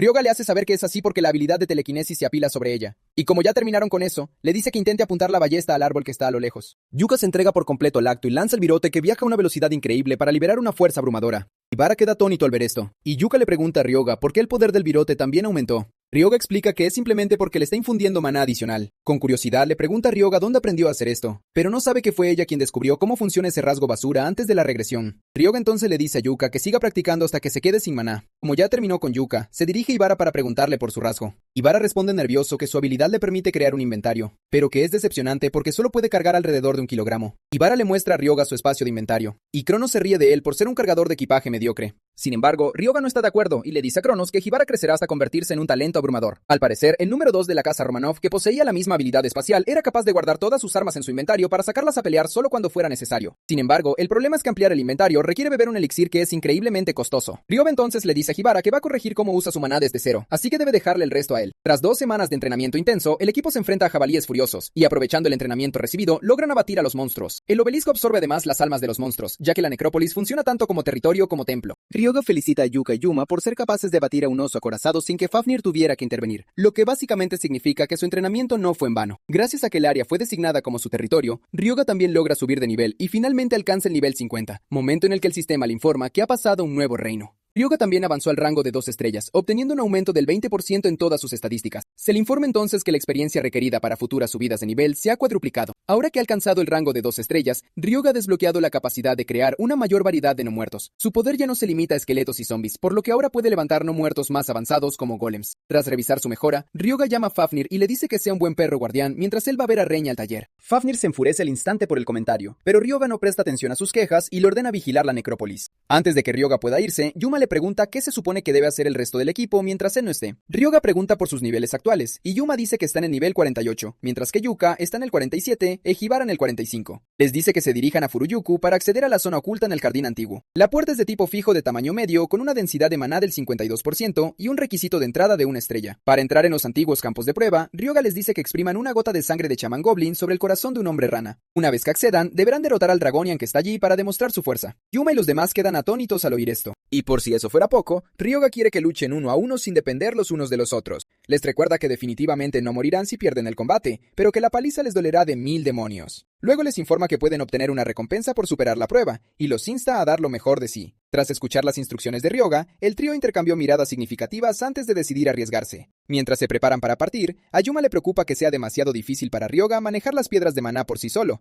así que le pregunta si necesita ayuda para clasificarlas. Ryoga le dice que no se preocupe, y con una sonrisa pícara, dice que tiene a otra persona en mente para el trabajo. Unos momentos después, Shuri se emociona al recibir un mensaje de él, pero en el momento en que ve que le está pidiendo que clasifique unas piedras de maná, casi pierde la cabeza. Shuri no puede creer su audacia mientras se pregunta cuándo su taberna se convirtió en una planta de procesamiento de maná. Mientras tanto, en el taller, Reña está concentrado en sus asuntos de trabajo cuando Ryoga casi hace que su alma abandone su cuerpo al aparecer repentinamente detrás de él. Tras agitarse un poco solo para atrapar un tubo de ensayo, Reña finalmente logra agarrarlo sin derramar ni una sola gota. Ryoga no ve motivos para que se asuste, pero Reña, aún temblando, le dice que no vuelva a aparecer así de la nada. Ryoga explica que Reña estaba tan concentrado en su experimento que ni siquiera notó cuando llegó. Luego pregunta por el progreso de las pociones de grado medio producidas en masa, y Reña le hace saber que todo ha procedido sin problemas ni contratiempos. Entonces señala que Ryoga parece haber dejado de usar el habla formal al dirigirse a él. Ryoga explica que lo hizo porque se han vuelto más cercanos el uno al otro. Reña dice que no le importa y le pide a Ryoga que use cualquier forma de hablar que le resulte cómoda. Después, Ryoga le dice que deje los experimentos y lo siga a algún lugar. Reña le pregunta qué está pasando, y Ryoga revela que planea fabricar un golem. Reña se queda desconcertado por la noticia, pero su sorpresa se transforma de inmediato en entusiasmo mientras sigue alegremente a Ryoga. Reña no puede creer que estén a punto de fabricar el legendario golem capaz de moverse de forma semipermanente siempre que tenga una fuente fuente de maná. Ryoga confirma que eso es lo que planea hacer, pero Reña sigue escéptico porque incluso las grandes corporaciones aún tienen dificultades en la etapa básica de la investigación de golems. Ryoga le asegura que puede hacerlo, pero a cambio necesita que Reña trabaje mucho. Sin dudarlo, Reña acepta felizmente hacer cualquier cosa, cayendo directamente en el plan de Ryoga de usarlo como sirviente. Fuera del taller, recupera el cadáver del guardián de la muerte de Komenchan que derrotó en el templo olvidado, el cual había estado guardado en el anillo de penumbra oscura. Reña se siente un poco decepcionado cuando ve esa cosa masiva y grotesca que se supone que usarán para fabricar el golem. Debido al tamaño del cadáver, señala que sería mejor simplemente convertirlo en uno muerto, ya que se supone que los golems normales se fabrican de piedra o metal. Ryoga explica que está creando un golem de sangre, que es un punto medio entre uno muerto y un golem normal. Reña se sorprende al oír esto porque nunca había oído hablar de un golem cuyo cuerpo estuviera hecho de sangre. Ryoga entonces le dice que comience con el grabado del circuito mágico, el cual Reña empieza a ejecutar de inmediato sobre el cadáver usando un hilo mágico. El grabado de los circuitos mágicos es la primera etapa para fabricar un golem, y, aunque es lo más tedioso, sigue siendo la parte más importante del proceso. Tras horas grabando los circuitos, Reña estaba agotado, pero aún así le pidió a Ryoga más tareas. Con la ayuda de los guardaespaldas esqueletos, Ryoga saca el motor Miss 4 que obtuvo como recompensa de parte de Shuri. El motor Miss 4 puede generar su propio maná, por lo que implantar el núcleo en el corazón del cadáver hará que el maná fluya de forma natural, reiniciando el corazón muerto. Ryoga entonces introduce la fuerza al núcleo en el cadáver, diciéndole a Reña que el núcleo servirá como el corazón del golem. Le ordena a Reña que conecte los circuitos al núcleo, y Reña lo hace como se le indica, pero nota que los circuitos parecen estar quemándose. Ryoga le dice que mire más de cerca para observar que no se están quemando, sino que se están integrando en el interior. Una vez que el maná generado por el Miss 4 comienza a fluir a través de los circuitos mágicos del cadáver, la base del golem estará completa. Como un fanático de la física, Reña se emociona al escuchar la lección mientras observa cómo sucede todo en tiempo real. Tras asegurarse de que los circuitos funcionen correctamente, Ryoga anuncia que es hora de arreglar el cuerpo del golem. 3 días después, el golem de sangre de 3 estrellas estaba terminado, con un poder de combate que varía según la sangre absorbida. El golem también aumenta de tamaño cuando absorbe sangre. Con marcadas ojeras y bolsas de agotamiento bajo los ojos, Ryoga llama al golem de sangre, y este finalmente responde. Reña está totalmente fuera de sí al ver al golem de sangre en acción, pero Ryoga no está impresionado porque, obviamente, no es su primera vez en esto. Cronos aparece de repente, diciéndole que tiene algo para él. Mientras Reña sigue maravillado con el golem de sangre, Ryoga anuncia que se dirige al panteón. Le dice a Reña que no toque al golem mientras Cronos lo apresura emocionado para que se dirijan al panteón. Poco después, llegan al panteón, y Ryoga pregunta por qué Cronos tenía tanta prisa por llevarlo allí. Cronos lo felicita por lograr hazañas que desafían la lógica en tan poco tiempo. Dado que su divinidad ha aumentado enormemente gracias a Ryoga, Cronos se ofrece a otorgarle un nuevo poder. Sin embargo, Ryoga no está impresionado de que Cronos lo haya llamado solo para presumir, pero Cronos decide demostrarle que es más que un simple alarde. Una luz dorada estalla alrededor de Ryoga y se le informa que se ha añadido un nuevo hechizo a su inventario. Una vez añadido el hechizo, Cronos se jacta con orgullo de su nueva creación y de lo poderoso que es por haberlo ideado. Mientras tanto, Ryoga queda completamente disgustado en el momento en que pone sus ojos en la descripción del supuesto hechizo. Ryoga estaba irritado por el nuevo hechizo, porque drenaba la vitalidad de un objetivo a cambio de aumentar o restaurar su fuerza física, y no le veía el sentido. Ryoga exige saber qué se supone que debe hacer con eso, cuando él trata principalmente con los no muertos. Además, las criaturas sin vitalidad no tienen nada que el hechizo pueda drenar, lo que significa que fallaría estrepitosamente contra ellas. Así que, en lo que a él respecta, el hechizo es completamente inútil para sus propósitos. Tras estudiarlo más a fondo, Ryoga concluye que el hechizo simplemente no encaja con su estilo, y que está claramente diseñado para seres humanos vivos. A sus ojos, Cronos creó un hechizo perfectamente adaptado a su propio estilo de lucha como gigante, ignorando el hecho de que Ryoga es un nigromante. Sin embargo, Cronos no comprende cómo eso lo convierte en un hechizo fallido, por lo que sigue insistiendo en que funciona exactamente como se esperaba. Pero Ryoga le aclara que es inútil para un nigromante, y que nunca tendrá la oportunidad de usarlo. Tras dejar clara su postura, Ryoga llama a Cronos constelación incompetente, antes de darse la vuelta y marcharse. Enfurecido, Cronos reta a Ryoga a repetirlo, y Ryoga efectivamente lo llama constelación incompetente de forma más alta y clara, haciendo estallar de ira al viejo. Más tarde, de camino de regreso, Ryoga recibe una llamada de Shuri, informándole de un trabajo lucrativo no relacionado con la organización Araña Roja. Ryoga está a punto de argumentar que, como santo, no hace nada por Calderilla, pero se traga sus palabras de inmediato, cuando Shuri le dice que la recompensa es un ginseng humanoide valorado en más de 100 millones. Ella explica que el encargo requerirá las habilidades curativas de Ryoga, y le pregunta si estaría dispuesto a aceptarlo. El trabajo proviene de la compañía Citan, una corporación poderosa famosa por su influencia en investigación y utilización de piedras de maná. Al parecer, la hija menor del presidente padece la enfermedad de la momia, y a pesar de haber probado todos los tratamientos disponibles, no se ha encontrado ninguna cura. Ahora, tras haber fallado todas sus opciones, buscan ayuda de Ryoga como último recurso. Momentos después, Ryoga llega a la casa del presidente con Shuri y Reña. Ryoga le pregunta de nuevo a Shuri para estar seguro de que recibirá el ginseng humanoide prometido como recompensa por curar la enfermedad. Este ginseng humanoide es muy caro y codiciado, porque es un elixir de alto grado con la energía yin más pura. Shuri le asegura a Ryoga que recibirá la recompensa prometida, pero le pregunta si realmente puede curar la enfermedad de la momia. Ryoga responde con confianza que puede hacerlo porque, aunque es incurable en la línea temporal actual, las cosas son diferentes para él, que vive una segunda vida. Ahora mismo, todos creen que la enfermedad de la momia no tiene causa conocida, pero Ryoga sabe que es provocada por una intoxicación de maná, que hace que el cuerpo colapse tras una exposición prolongada a maná de alta densidad. Ryoga se siente seguro porque, una vez que se conoce la causa, el tratamiento para la enfermedad es bastante sencillo. Mientras tanto, Reña está asombrado porque es su primera vez en el mundo de los ricos. En ese momento, Shuri se da cuenta de que no lo ha saludado adecuadamente, así que se acerca para hablar con él primero. Como un fan que acaba de conocer a su ídolo, Reña responde tímidamente mientras Shuri sigue alabándolo por su talento en el desarrollo de pociones y la alquimia. Reña intenta torpemente parecer humilde, pero Ryoga nota que está totalmente en las nubes por los elogios de Shuri. La expresión de Ryoga cambia de inmediato cuando siente que alguien entra en la habitación. Justo entonces, entra Fumiteru Hoshino, el presidente de la compañía Citan, ajustándose su guante blanco marcado con un círculo mágico. La presión de su aterradora aura casi aplasta a Reña en el acto. Había oído que Hoshino era un mago de 7 estrellas, pero al verlo ahora, su aura está absolutamente en otro nivel. Reña admite que una fuerza como esta no es algo que una rata como él pueda siquiera empezar a imaginar. Al tomar asiento, Hoshino y Shuri intercambian saludos, pero Hoshino le dice que no sea demasiado formal con él. Shuri le dice que deje de lado su charla personal y se sumerja directamente en los negocios. Mirando a Ryoga y Reña, pregunta si ellos son los que aceptan el encargo. Ryoga y Reña se presentan adecuadamente, tras lo cual Hoshino les dice directamente que no confía en ellos. Explica que es porque muchos otros se le han acercado afirmando que podían curar a su hija, pero al final todos eran unos farsantes. Ryoga le dice con confianza a Hoshino que él es diferente de los demás. Hoshino sin embargo le advierte con severidad que ya no puede soportar ver sufrir a su hija, y le pregunta una vez más si Ryoga realmente puede curarla. Al darse cuenta de que las palabras por sí solas no bastarán para convencerlo, Ryoga simplemente responde que Hoshino tendrá que confiar en él. Tras considerarla en silencio, Hoshino decide confiar en él. Pero por el temblor de sus manos, Ryoga nota que el pobre hombre solo se está aferrando a un clavo ardiendo, esperando salvar a su hija.